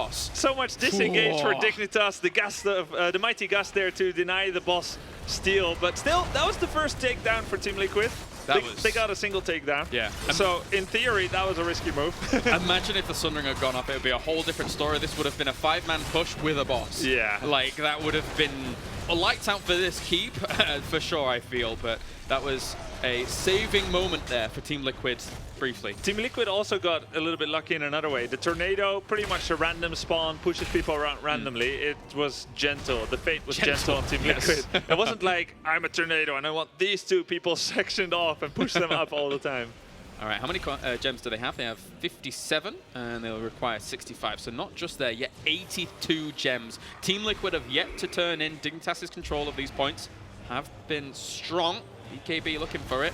But still, they're always there. They're always keeping eyes on it. Giving them hope and then interrupting, crushing that hope ruthlessly. Yeah. Team Liquid once again in the retreat. Now, I always say as long as you have 3 keeps, you're doing fine, as long as you can reach level 20. Even if you have a core, you can still win. That's the way this game works, but it is tough for Team Liquid. And there's a point that you actually made there that I want to elaborate on after we get out of these fights, in which they are going to back off. When you are giving them hope on these points, it means that they're wasting time here when they should be trying to catch up in experience, having to dedicate like 5 members to this location to try and get the turn in. So giving them hope is actually something that is more than just mental. Yeah, yes, it's an actual exactly. very powerful move. It's a game mechanic advantage. And in the meantime, you know what? Mene on Falstad, he keeps soaking experience. So this 3-level lead, which would normally naturally dissipate and become a 2-level lead, just because of the way that you need more and more XP to get higher level, they keep this 3-level lead roughly. Are they going to even ever allow them to turn in this game? These web weavers could do massive, massive damage if they're not careful. They need level 16 though, very close to level 16, and they need to find some way to soak it. Top lane might have been a moment. Now all the waves are so pushed, Dignitas has such a forward position that these web weavers are going to get minimum 2 keeps, if not the game. Exactly. So Team Liquid, they have to engage within the next 30 seconds, maybe sooner than that, if they want to avert total mayhem. Yeah, they do. They do. Thankfully, they do have that 16. So now what are they going to do? BKB going in pretty aggressively. They're on towards Jay. Hasn't popped anything just yet. Rhaegar's quite far forward. He can't really save himself. Misses! Oh, and that hammer. Oh, got to be careful. Can't ancestrally himself, as we mentioned before. The counter-attack by Team Liquid. Silence onto a few members at the back. BKB is going to have ancestral healing pop him on him. Falstad's going on the right-hand side. Rhaegar's gone down. They don't have any more sustain here. They're going to have to back off. That's a keep. Also, the web weavers up towards the middle and top are probably going to get all keeps here. Dignitas, once again, is on the warpath. It was an impossible move for Gerdam Hurt. He needed to save his ally ancestral healing on BKB, but he actually sacrificed himself to do it, a true support. An attempt here to try and defend this as much as possible, but it's not going to work out. Sonya gets blown up under the pressure, and we're seeing a combo come in from Li Ming, but even that won't be able to save BKB. He gets taken down. They're onto the core with 3 down and Shad retreating with Haunting Wave. That is going to be game number 2 here, going over to Team Liquid. What control they had here on Tomb of the Spider Queen. Level 20 to level 16 overall, and Team Dignitas is 1 game away from being able to defend their title here in Europe. 20 versus 16. That tells the tale of what a near flawless game it was by Team Dignitas. Very, very strong at the moment. They went in to Katowice before, losing a series to My Insanity, and then being able to come back and trump them there in the final. But here at the moment, nothing has put a stop in their way so far. Team Liquid now needs to compose themselves after 2 games down and try and find some momentum, but it will be difficult. It really depends on the map. If we get a map where they can maybe employ some Vikings play, we saw that so strongly for them before, maybe that could be their saving grace in the series. Now, we haven't seen a Vikings ban yet from Team Dignitas, but we also haven't seen one of the best maps for them. True. And this remains a threat. Team Liquid has used a lot of Vikings in the past. They've changed lineups, but they still love it, and it has led to a lot of good results. We might see this. Dignitas knows this, of course. Yeah. Yeah. So let's see. Yeah, it's do or die now for Team Liquid, and if they fall to Team Dignitas again, history will be repeating itself over and over. Team Dignitas seems to get the better of Team Liquid quite a lot as of late in these offline tournaments. And it isn't just a syndrome. Team Dignitas is just playing very well. They are very likely the team to beat here. They are on point at the moment. We'll see after the break if they can continue that on. As join us then as we go into game number 3 between Team Dignitas and Team Liquid.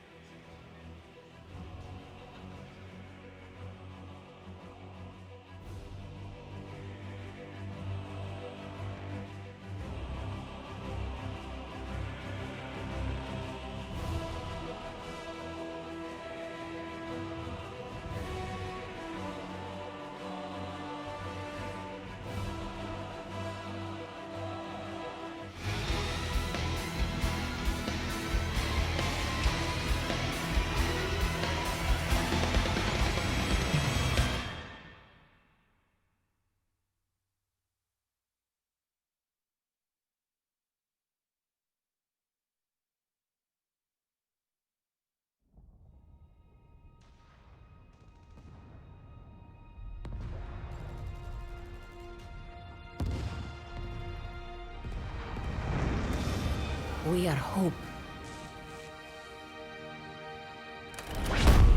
We are honor. We are courage.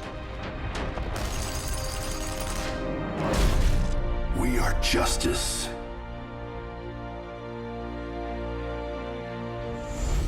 We are compassion. We are determination. We are harmony.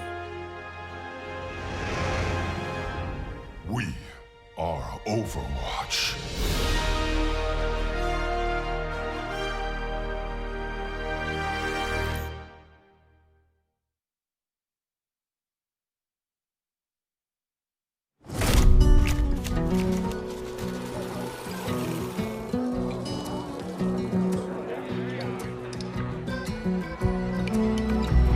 Now I've got a tale to tell you of the ones from long ago. There's an evil that's been dreaming, but now it's softly screaming. From the darkness, their power will grow. Their voices are made of poison. When you listen, you are sure to be disturbed. You can lock your doors. You can say your prayers. No creature can resist their wicked words. Never mind, no need to worry. That's all just a story of the whispers of the old gods.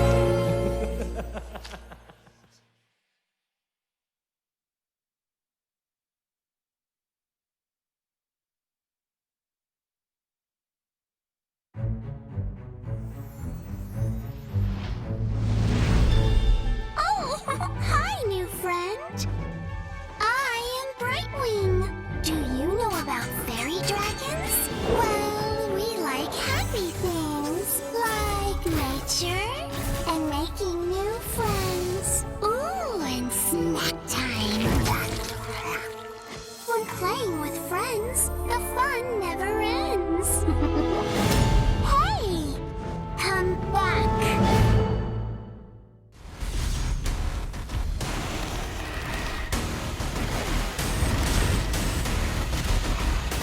StarCraft 2. For a limited time, buy Legacy of the Void and get Heart of the Swarm free. No previous expansions required.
Welcome back, guys, to game number 3 between Team Liquid and Team Dignitas.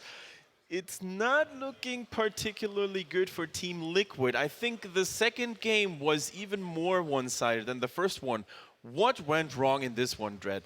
I feel like a lot of it came down to how they played their composition in a lot of ways. They sat in a situation where they had almost no engage versus a Murden Toronto style composition. And so essentially what that happens when you do that is you give Murden Toronto the opportunity to just constantly throw out their spells until they land one combo. A single target's going to die. And if you don't have the engage to just be like, all right, their cooldowns are down.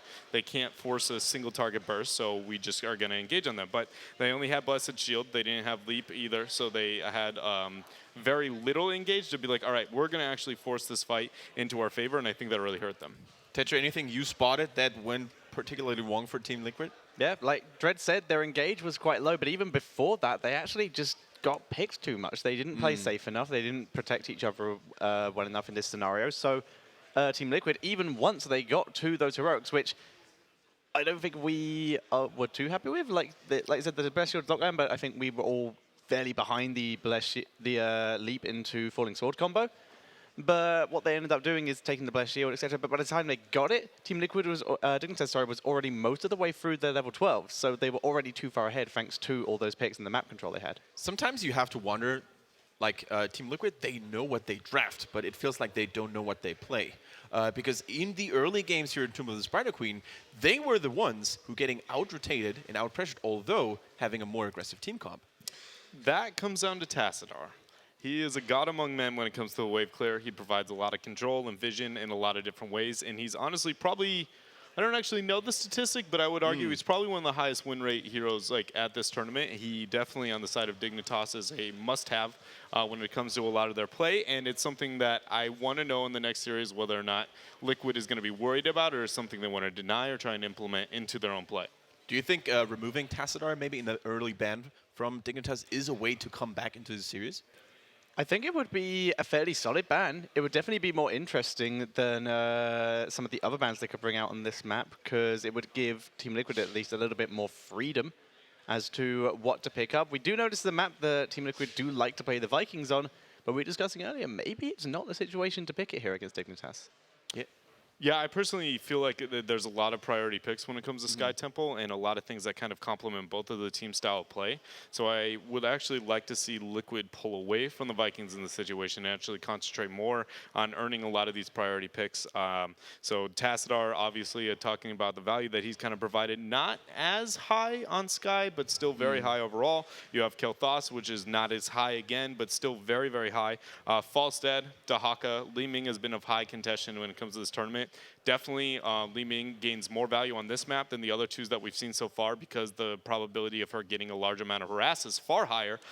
Tomb, too small, and then Infernal Shrines with all the little guys spawning, very hard to hit your skill shots, so she's going to gain more value here than some of the others as well. So I think all of these very high contested heroes are really going to be important to see what does Liquid want, what do they want to deny, what are they going to be worried about. So we have had plenty of options to actually look at Dignitas throughout this tournament here in Leicester. They have always been quite solid. They haven't really had any flusters or anything.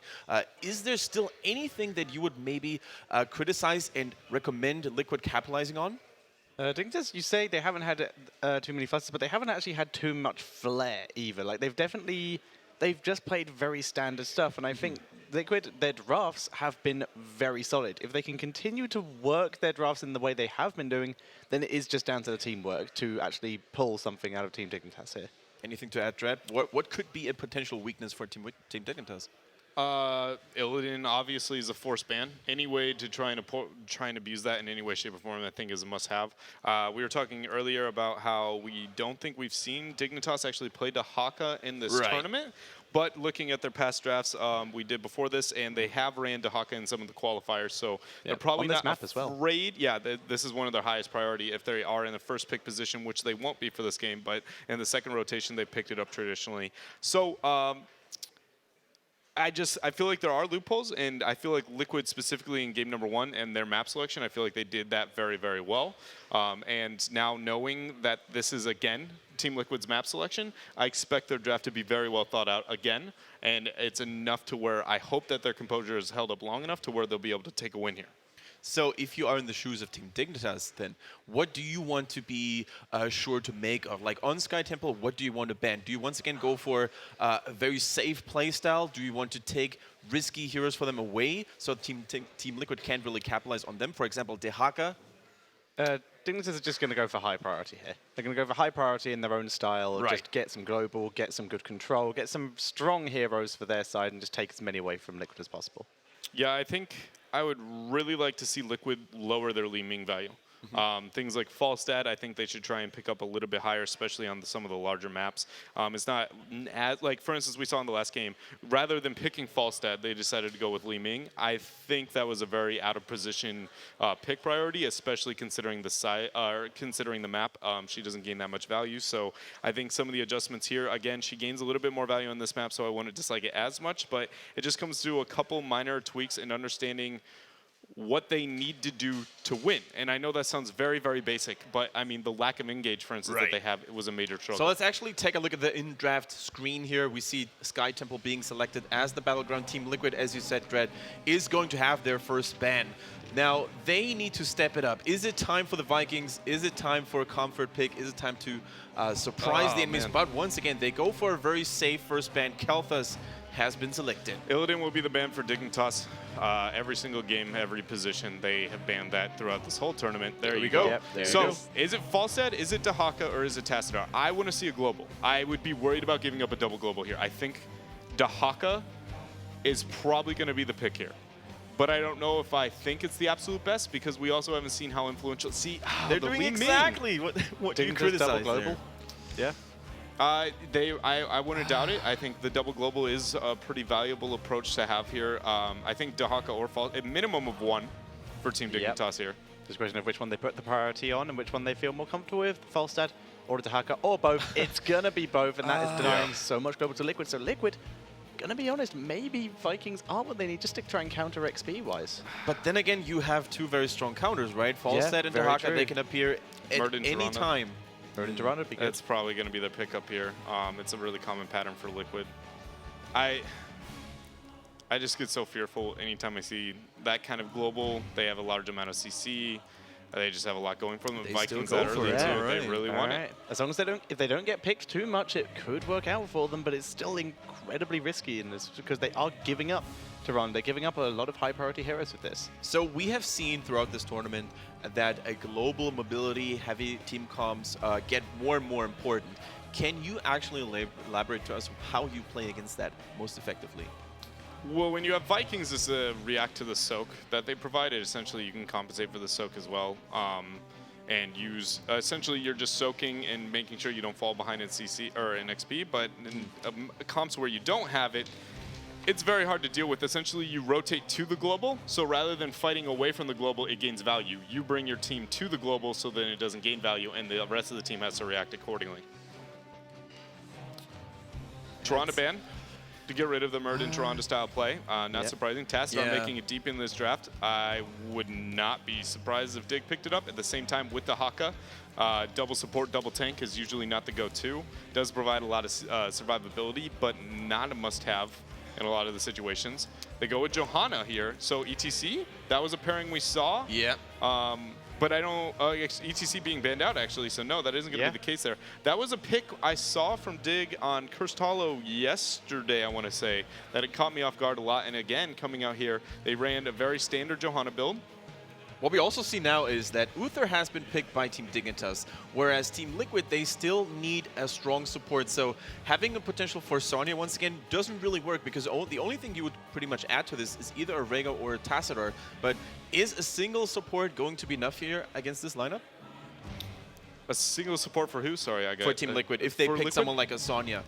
Yeah, I think solo support would be fine. I think double support wouldn't be that. I feel like, so if you run into a double support situation, you have Vikings, you have Right. Liming, you have just no damage. So I would prefer them going with a traditional single target support. Most likely going to be a Rhaegar in this type of situation, no surprise. If not, probably a Karzim. Yeah, but either of the ones with cleanse, because they are up against this Dahaka kind of competition, they need to be able to keep the protection onto anyone who gets caught out in that. So Tetra, can you tell us a little bit more about why Dignitas didn't go for a Tassadar this time? Because it had worked in the previous couple of games. Why not on Sky Temple? I think it's just because they want it. Tassadar, he does get some good vision on the temple fights, but he is just not as highly prioritized as this global soak, and they just really wanted the tank to, in case Liquid decided to go for something like that. They wanted to make sure they were comfortable, and it means the Dignitas can hide what the next bit of damage is if they go for that. They can still pick Tassadar if they want to. Right. There wasn't a huge amount of chance of Liquid picking it with the Vikings already, so it just made sense for them to leave it for now. Liquid picking up the Rhaegar, and with one last pick, what's it going to be? Thrall.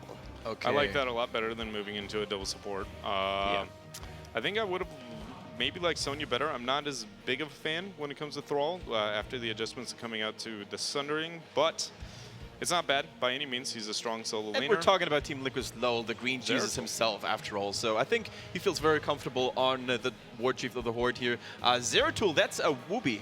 That's a Wooby classic. I think it might actually be a Snitch one All right. here, due Can to you the tell fact us that because in the previous matches it's been Wooby who has been playing the Dahaka for it, and before the lineup change for for Dignitas, it was Snitch who played the Flex role. We played that melee assassin, played the Zeratul a lot.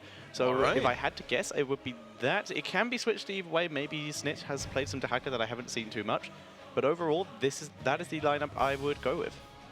Yeah, it's a very interesting one, a very melee-heavy one. We've got 4 frontliners basically, but it also means that it causes a lot of pressure for the backlines on Team Liquid. Do you think that this comp that Team Dignitas is feeling here works against the Vikings?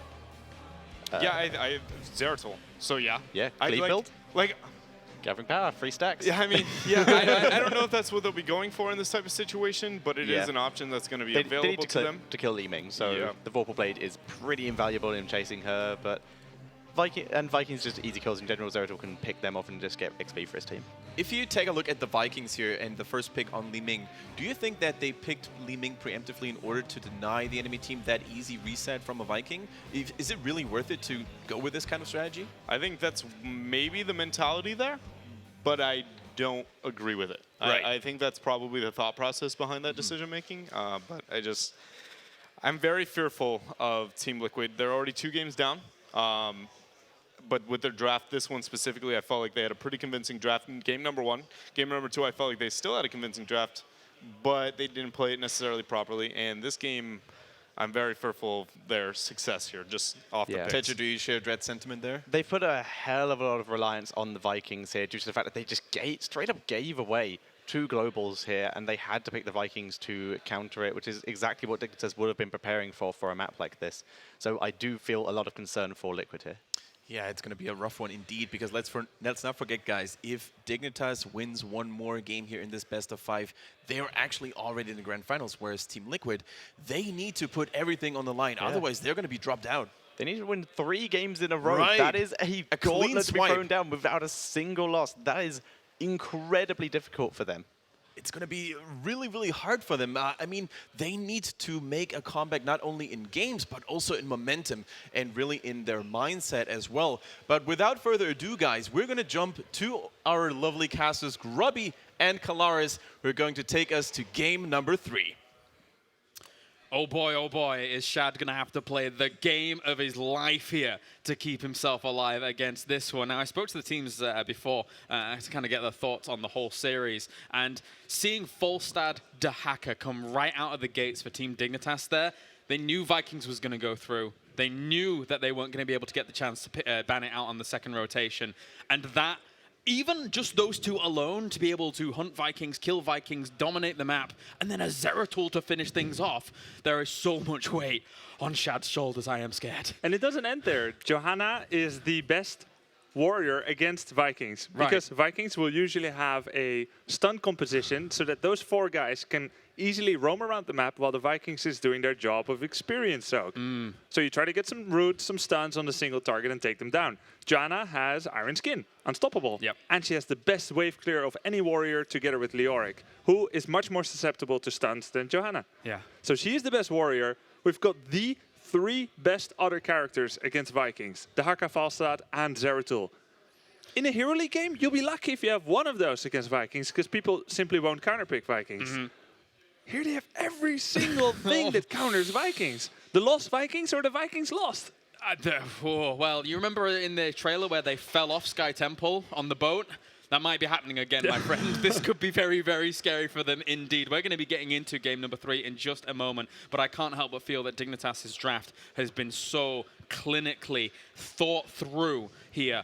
Team Liquid, of course, they've put a lot of weight on the Vikings before, and they are definitely doing that here again. It's going to have to be strong. They have a really good 4-man, aside from the Vikings. Oh, yeah. Let's get into it. Game number 3, we have to the left, it's going to be Team Dignitas with Snitch on Zeratul, Bakery on Uther, will be on Dahaka, Mene and Falstad, and JPL rounding things out on Johanna. Then to the right-hand side, we have BKB on Muradin, Lowell on Thrall, Gerdem Herd on Rhaegar, Chris on Li Ming, and finally, Shad on the Lost Vikings. He played it great in day number 1. Will he play it great here with such adversity against him? This is going to be an exciting game. Let's get into Sky Temple to see if Team Liquid can keep themselves alive.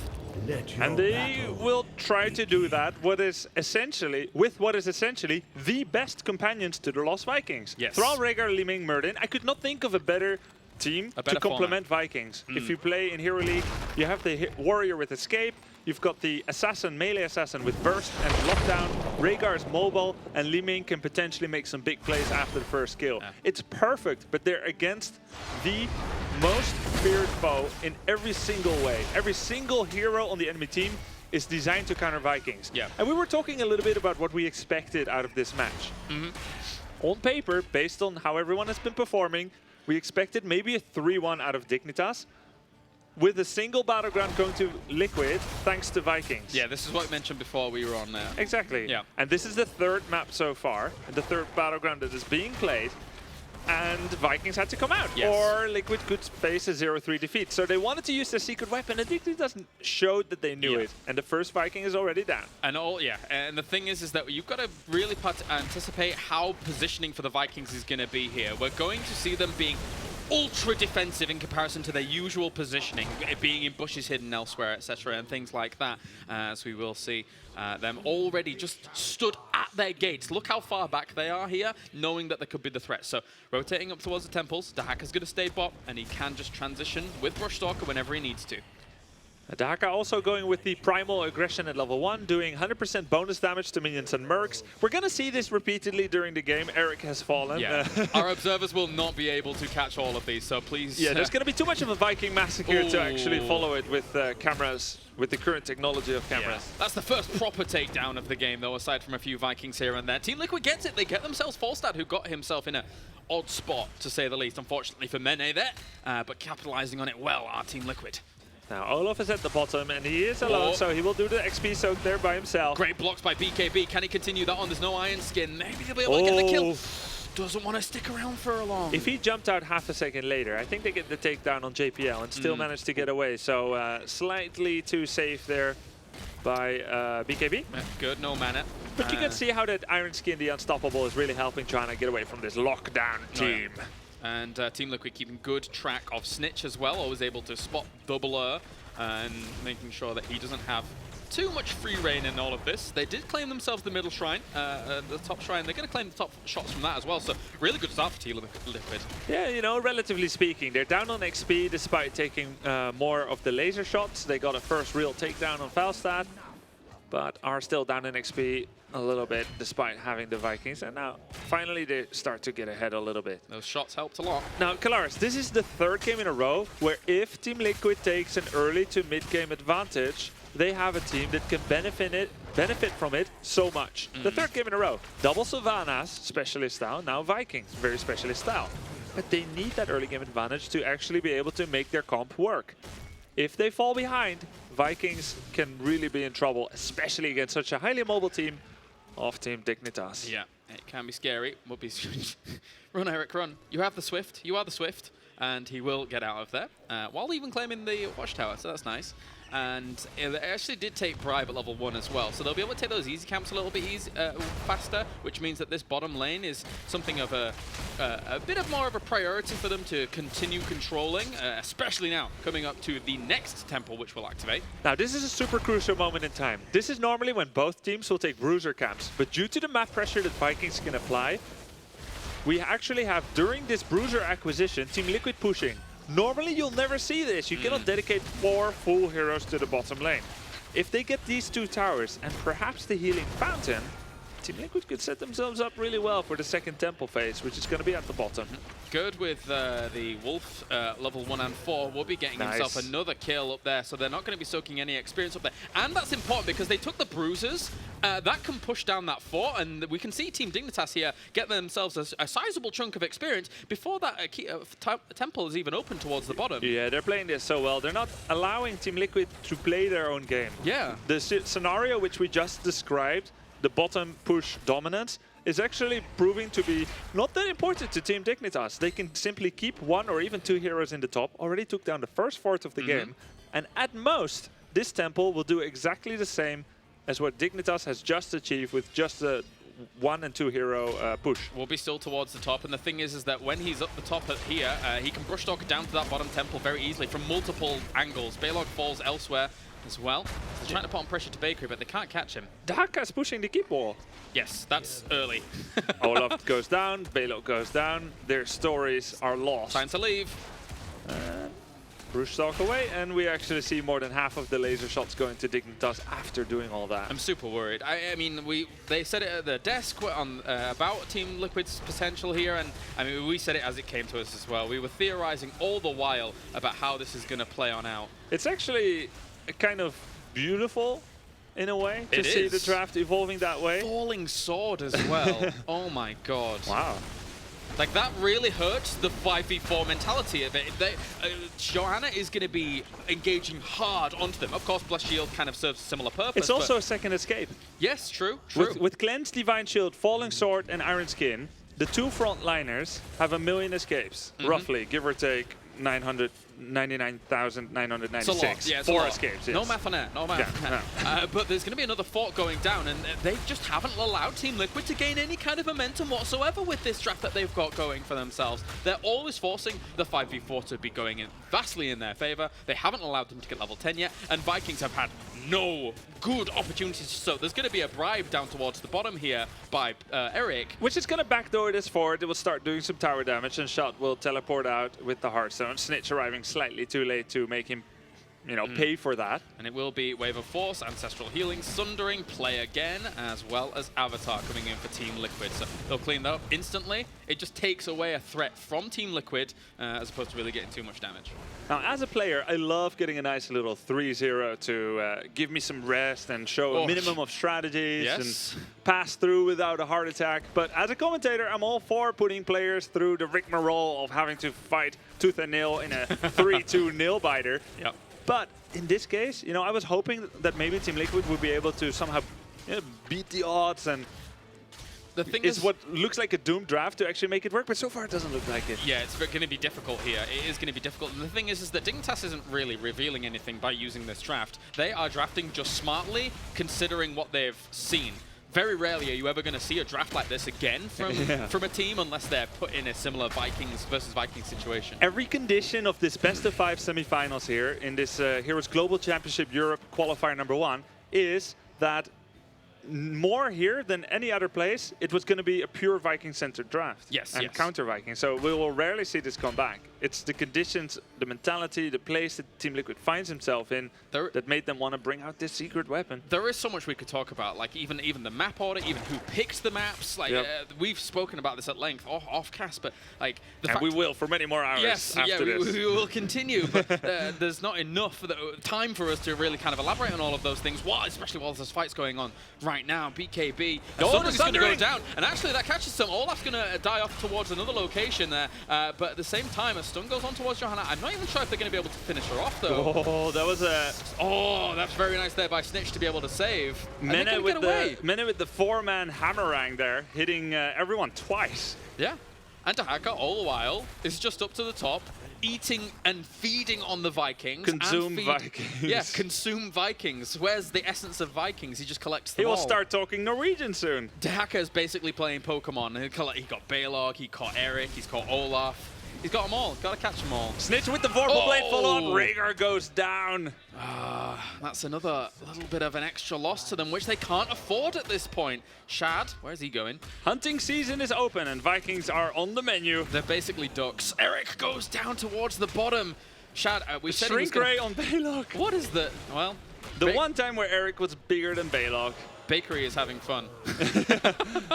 For justice! Yeah, well, Shad is not at all. He's like, why did you put me on Vikings in this draft, please? But they had to do something. They had to try something. Yeah. Even Burning Rage coming in on Johanna as well during these fights, where they know it would be a 5-on-4 direct unless play again comes into play. And even then, Burning Rage is getting massive value. Yeah, it's all about that offensive value. We even have Eternal Retaliation for Johanna on level 4, having more wave clear, very important against Vikings. And also more damage and disruption in those fights. Scary stuff at the moment. We are staring down the barrel of a 3-0 unless Team Liquid can find some stability anywhere. Find good pickoffs. Whoopi is not going to let them have that one. BKB does have his Dwarf Toss available. Silence. Isolation's been used on him, and this is a bit scary for him. The entire team's sticking around him, but they're trying to stun him down. Ancestral Healing is going to pop. This easy camp has been forced as well. Falling Sword Focus the warrior! Gurdon Hurt is trapped in there! Gurdon Hurt is trapped in Johanna! It's not going to be easy for him to get out. He's going to force get out there from the BKB Dwarf Toss on out. If Gerd can get away during all of this, and oh my god, but I don't think he's going to brush knocker forwards there from Whoopi, and he will go down. Rhaegar. Oh, Gurdon Hurt, I am so sorry you got caught in there, my friend. I wonder if the players ever roleplay in the strat calling, pursue and engage, fire at will, because that was pretty chaotic. Yeah, that was, unfortunately, as Rhaegar does fall. Falling Sword coming into its own there. Great traps. And even this, even the keep is going down at 10 minutes. Suffering split push damage from siege camps. As a Viking player, you know that you are in trouble. Yeah. Definitely. Rending Cleave coming in at level 16 for Zeratul, so now anytime he wormholes in, blinks in and wormholes back, that Rending Cleave is going to leave lasting damage on towards some of these members. And Dahaka can start dragging someone away from their preferred position with his tongue from just a little bit further, the level 16 talent. Yeah, elongated tongue. You can see Whoopi up to the top. Whoopi actually doesn't care. he is positioning so aggressively every single time, and he can just brush stalker into these fights whenever he wants. And there he is, coming right on in as well. Just trying to grab Lol, doesn't get him with the elongated tongue before that drag. BKB trying to force Mene away, but he's taking a lot of damage during all of that. Look for JPL to use his Falling Sword soon and make the turnaround. Yeah, he's got to try and get in there. The Shrink Ray on towards BKB. Oh, here we go! Falling Sword! Oh, he's going to block out Lowell, and he gets absolutely pummeled under the pressure of that. Ancestral Healing going on towards BKB, but he's got no mana. He can't really do much as a frontliner against this composition of Team Dignitas. All BKB can do is not die, and he succeeded very well in that task, but was unable to provide the protection for his teammates. That Falling Sword hit pretty hard on two heroes that were already at the brink of death. I can't wait to talk to even more people. I love talking to you about the game, but I can't wait to talk to more people after this series. Did you see that game where Vikings got dismantled in a clinical way? Brilliant stuff. And at the moment, trying to find some sense of stability, not easy. Snitch blinks in. Naturally, his wormhole back would have left him in a very scary spot, so he sticks around on towards Gerd. Dahaka, Whoopi, coming in from the shadows. Ferocious Stalker. Movement speed has run out. And the temple is in firm control for Team Dignitas. Now, Team Liquid is going to get maybe their only chance of the game to finally fight on talent equality in just a second. There we go. They've got it. That's nice. Dignitas, look at them. They don't have to take risks. That's the thing as well. That's so weird. Normally, the Vikings player is the one, the Vikings team is the one that says, time is on our side. We can just drag this out. We will eventually soak more. And you focus on having a team that can do escapes and disengage. But the exact reverse is true. Vikings are unable to get full value. Their death timers are going to hurt more and more. And so it's actually Team Liquid that needs to try and make a move here as the race to level 20 is well on and Team Dignitas is in pole position. You're totally right. We saw that against My Insanity on Blackheart's Bay, and the timer was against My Insanity, but this time it's completely reversed, as you say. As Snitch coming around on the right-hand side, Chris knew exactly where he was. Falling Sword on towards Low. Big damage going on towards him. Falling Sword does so much, and that is the first kill going over towards Team Dignitas, and they're going to even lock down Chris there. Oh my god, he is going to be a sitting You're duck. in trouble.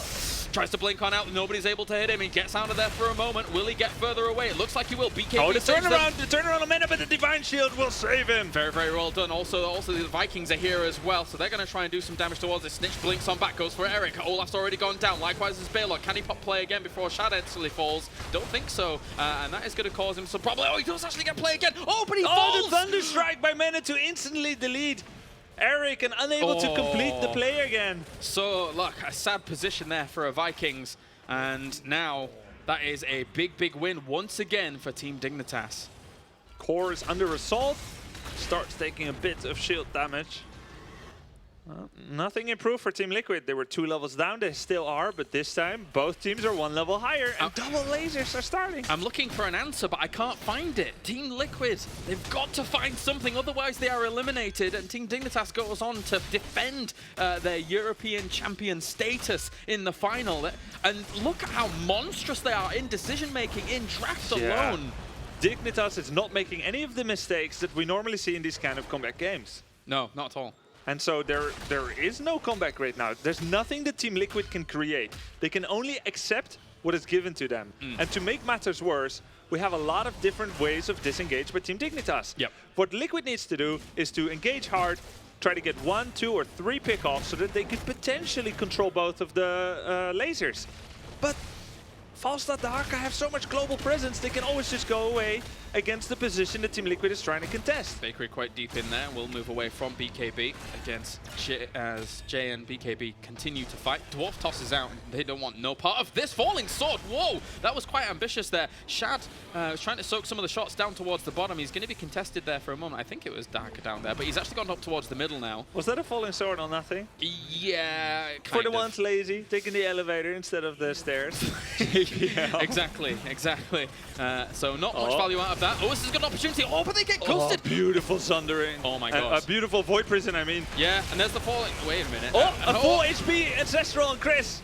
Oh my god, Rhaegar gets burned down so fast. Snitch on the back lines once again, looking for Lowell. Combo goes out from Chris, doesn't really hit much. And unfortunately here for them, Shad once again is the only thing as the Vikings trying to delay 3 full heroes against that, but Olaf is gonna fall. Snitch being pursued, and Baylor goes down as well. BKB, I don't know if there can be follow-up damage here. There's got to be great combos coming out from Chris to get some good damage. God, Kalaris, I love the way that Team Dignitas is approaching these fights. You get a 3-man Void Prison, and you surround Li Ming, and she is the most attractive target. And you... Oh, BKB is gone down as well, and Team Dignitas has full control. So it looks like you go for Li Ming, but instead they focus fire Rhaegar and Thrall. So all the damage that Chris expected to take was completely not happening. So the Ancestral, I mean, Rhaegar, he has to Ancestral someone. He's got to make a pick. And Team Liquid, Team Dignitas is doing the thing that is not expected. To go for some other target.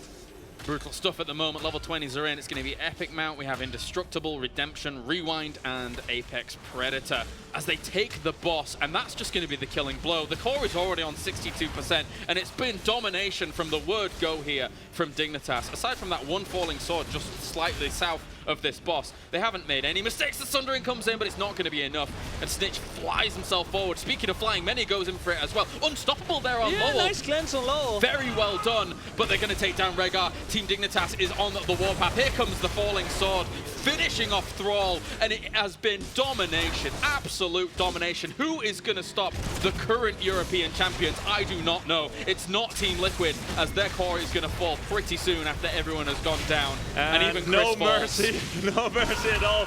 Mena going for the final takedown to 3-0 is on the cusp of being grabbed by Team Dignitas. The domination, and they get the chance to defend their title in the grand finals here in Leicester, England. 3-0. Clinical, clever, well thought out play and drafts. Who is going to stop these monsters? Well, it doesn't look like Team Liquid will be able to do it this time. A crushing defeat 2 games in a row, the second and the third, with only a single takedown apiece. And even though there was a 2-level difference here, I would say, and there was a 4-level difference in game 2, I would say this was the even more destructive one. Yes, yes. From draft till core, that was very powerful from Team Dignitas. Just the thought process that go into the draft alone. They already spoke about it a little bit on the analysis desk. We kind of elaborated it a little bit more later on as well. Just beautiful stuff. Beautiful Heroes of the Storm from Team Dignitas there. Doesn't matter what region you're from, doesn't matter what skill level you're looking at, that draft was designed to hunt down the apex predator coming out from Dahaka. Hunt down those Vikings and destroy. Team Liquid will have another European qualifier to look forward to, but this will be something to process. Yes.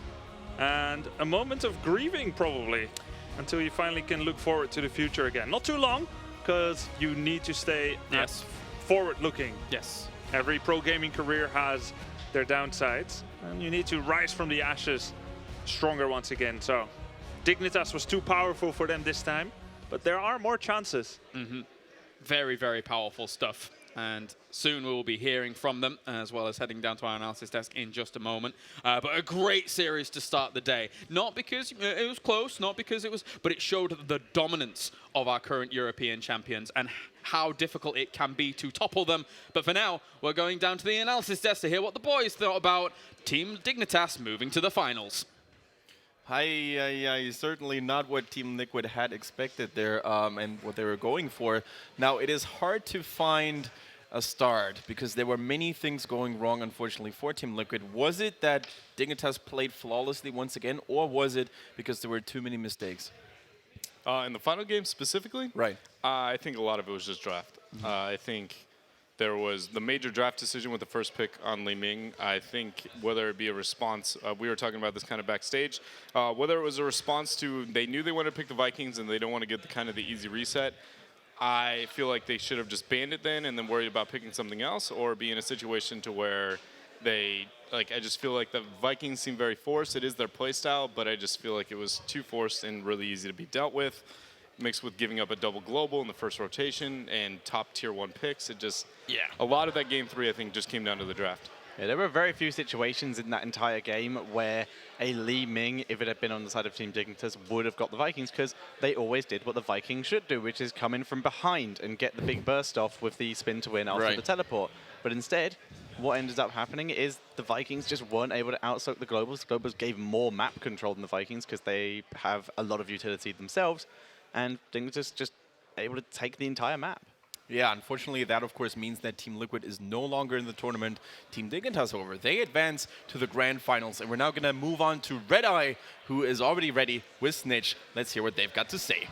Yes, thank you very much. Congrats, another fantastic victory, straightforward, 3-0. Was that exactly what the plan was this morning? Did everything go the way you thought it would go? Yeah, we all woke up, we're just 3-0 them and it'll be an easy day. No, I mean, we were confident going into Liquid. We knew the hero pools, we knew what they wanted to play, we knew what they'd focus on each map.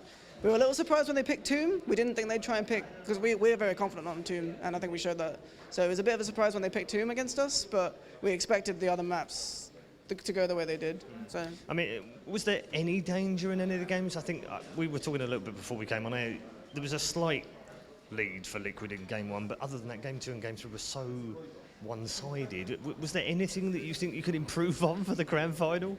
I think game 1, they kind of knew what we wanted. They took out the Lunara, which is something we played yesterday, which is really good for that comp. But I think our composition was still really strong. I think it just took a little bit for us to get going. I think we misplayed a little bit early because we weren't as confident playing with the Vala, but I think we were a lot more towards the end, and it showed. Mene had a great game in the end on Vala. So, I mean, I think the first game was a little close, but the second 2, we were just very confident going into both of those maps. We knew exactly what they'd want, and I think we just did everything better than them. Talking to a number of different people, and obviously I'm relatively new to Heroes and watching it close up with you guys, many people are discussing why you guys are so good and why you're so far ahead of everyone else in Europe right now. What is it from your opinion? Is it the drafts? Is it the team play? Is it the skill shot? What is it? I think it's just we have strong players in every role. I think all of our players are definitely some of the best in Europe. I think we put a lot of time into draft and the ideas behind it, and we know what we want to play going into into every series. So I mean, if we're confident in our preparation, we should have no worries because we already feel like we're the better players. So if we go into it with a strong plan as well, we always feel like there's no way we can lose.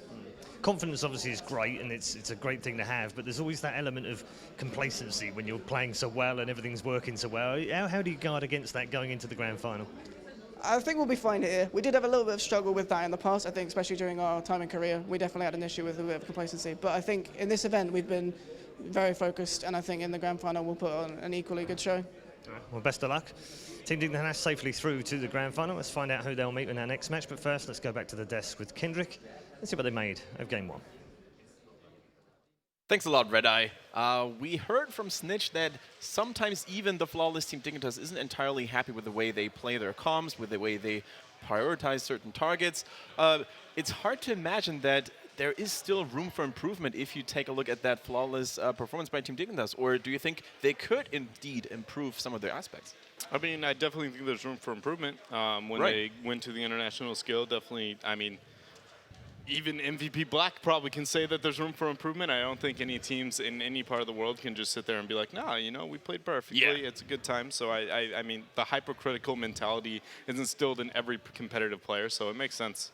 Yeah. Any team that claims they have nothing to improve is never going to become, or never stay as the best in the world. If you are disillusioning yourself like that, then it's not going to work. So the fact that all of these teams here, I would say, are fairly grounded in the fact that they know that you can always improve, you can always play a better game, and that's something that Snitch said there. Yeah, as you guys said, it is really important to maintain that competitive attitude and to always look forward and try to become even a step better than before. Now, if we take a look at Dignitas' next potential opponent, we're going to see that we are just about to witness a very exciting and a very interesting best of 5 between Fnatic and My Insanity. My Insanity, they are the second best team of Europe, at least if you take the split, the spring split into consideration. Whereas Fnatic, although always being a top favorite in every tournament, they are still looking to get their first title under their belt. Yeah, I think My Insanity is definitely going to be the team who has a lot to prove. Or Fnatic has a huge composition or a playstyle that I think is really, really strong and something that they kind of maybe bite off a little bit too much to chew. But more My Insanity, I don't think in this series specifically, but in this tournament, to show that I feel like this is the confirmation that the mentality that My Insanity is one of the best in Europe and can compete on the international scale is really, it is their kind of stamp of like, you know, we are one of the best teams. They just want to make that statement to get that reputation that they're inconsistent and wonky at points out of the way once and for all. And they are also a very hard-working team, aren't they, Tetra? Yeah, they work incredibly hard. They do a lot in their boot camps. They boot camped for this, and it's really helped. They boot camped before Katowice. Everyone came in and were like, My Insanity. And then My Insanity go to Korea, and they do very well, considering how everyone was expecting. Then they come here, and everyone still seems to have like the remains of those kind of thoughts. And instead, My Insanity come in, and now we're having teams like, I really don't like playing against My Insanity. This is really a pain in the ass. That's a really good point you bring up there, because we have been talking to a bunch of players at the hotel, for example, and almost everybody was like, My Insanity, it's hard to predict. They play everything. They play a Cho'Gall at points. They play Vikings. They play literally a normal standard comp if you don't expect them to be playing that. So, Dread, do you think that is one of the core strengths? And do you think it is actually possible to sort of predict some patterns in their drafting? I do think they have some patterns. I wouldn't say they were the most unpredictable. I think Liquid, in my opinion, showed the least straightforward patterns when researching a lot of the teams. I do think My Insanity has some of the best understanding of the game and what is good and bad in draft situations. So I do like a lot what they do in their drafts, but the diversity that they bring is definitely a huge selling point for their team. What could a team like Fnatic, who are also known for some shady strategies, bring to the table in order to disrupt the ongoing victory streak for My Insanity, Thatcher? I think the Fnatic, if they actually just play to their strengths, they can either refocus themselves and look at their compositions and be like, if this is a not so aggressive comp, maybe we shouldn't go so aggressive, or they can look to their strengths and play some more aggressive comps, which against My Insanity, they play a lot of control comps. If the certain stuff can be picked off that is priority targets, then maybe that is what Fnatic can use to gain advantage. Is there a player in particular for Fnatic to shut down in My Insanity? Because we have heard that their hero pools, especially on players like Hasuabs or Nurk, are very high. Is there someone to target? Is that even possible, Dread? When it comes to target My Insanity, I don't think so. On the flip side, Fnatic? I think Quack. I think you can target Quacknix right now. He's traditionally only had 2 high-priority heroes, Greymane and Falstad. Greymane has essentially been irrelevant this tournament and had very little impact. Even the one game he did play, I don't feel like Greymane was the reason they won. So I feel like if you just high-priority Falstad, it already puts him in the back foot. Right. Tetcher, what do you think is the best recipe for My Insanity, on the other hand, to continue their triumph in Europe? I don't think My Insanity need to mix things up too much. I think they're pretty comfortable just playing exactly how they were playing yesterday, with maybe some minor adjustments for team and map, depending on which ones come up. So we've heard some potential suggestions and predictions for the upcoming best-of-5 series between Fnatic and My Insanity. Now, if you guys out there want to share your own knowledge and want to become part of the goodness that is, of course, the discussion around the Heroes of the Storm Summer Regionals, all you have to do is check out Twitter and join us at #HGC. That is definitely the place to be. You see a lot of cool stuff there, a lot of awesome pictures, funny moments, and highlights, replays. You name it, we've got it. So it's definitely a really cool thing to do. What has been your favorite story so far in this tournament? Is there anything that's stuck in your mind? Oh, that is a good question. We've had so much excitement throughout the tournament, but I have to say, just the entirety of Group B in general, the rivalries between the teams, the noise from the players, which in some cases led to more rivalry, where basically teams were trying to match Fnatic kind of style. That was spectacular to see, and I think that's a cool story to bring into this stage of the batch. Yeah, and if we think of crazy games like the 2-core, the infamous one between Team Liquid and My Insanity, there was a lot of crazy things going on. Dread, anything that you enjoyed the most from a ex-pro players and analyst point of view? I think for me, it's probably a weird one to pick, but my favorite thing that came out story-wise when it came to this tournament was actually Liquid. Right. I feel like that for being a powerhouse in Europe for a long period of time, falling out for a long period of time, then with the minor adjustments to the roster, with BKB being implemented, a player from Virtus Pro in the past, I feel like they aren't where they're going to be in the future if they do make adjustments, but I love that storyline from them. Yeah, cool thing for sure. Before we get going with the second semifinals here in Leicester, we're going to just take a short little break, but don't worry guys, we're going to have My Insanity and Fnatic after that. An exciting match for sure, so stay tuned.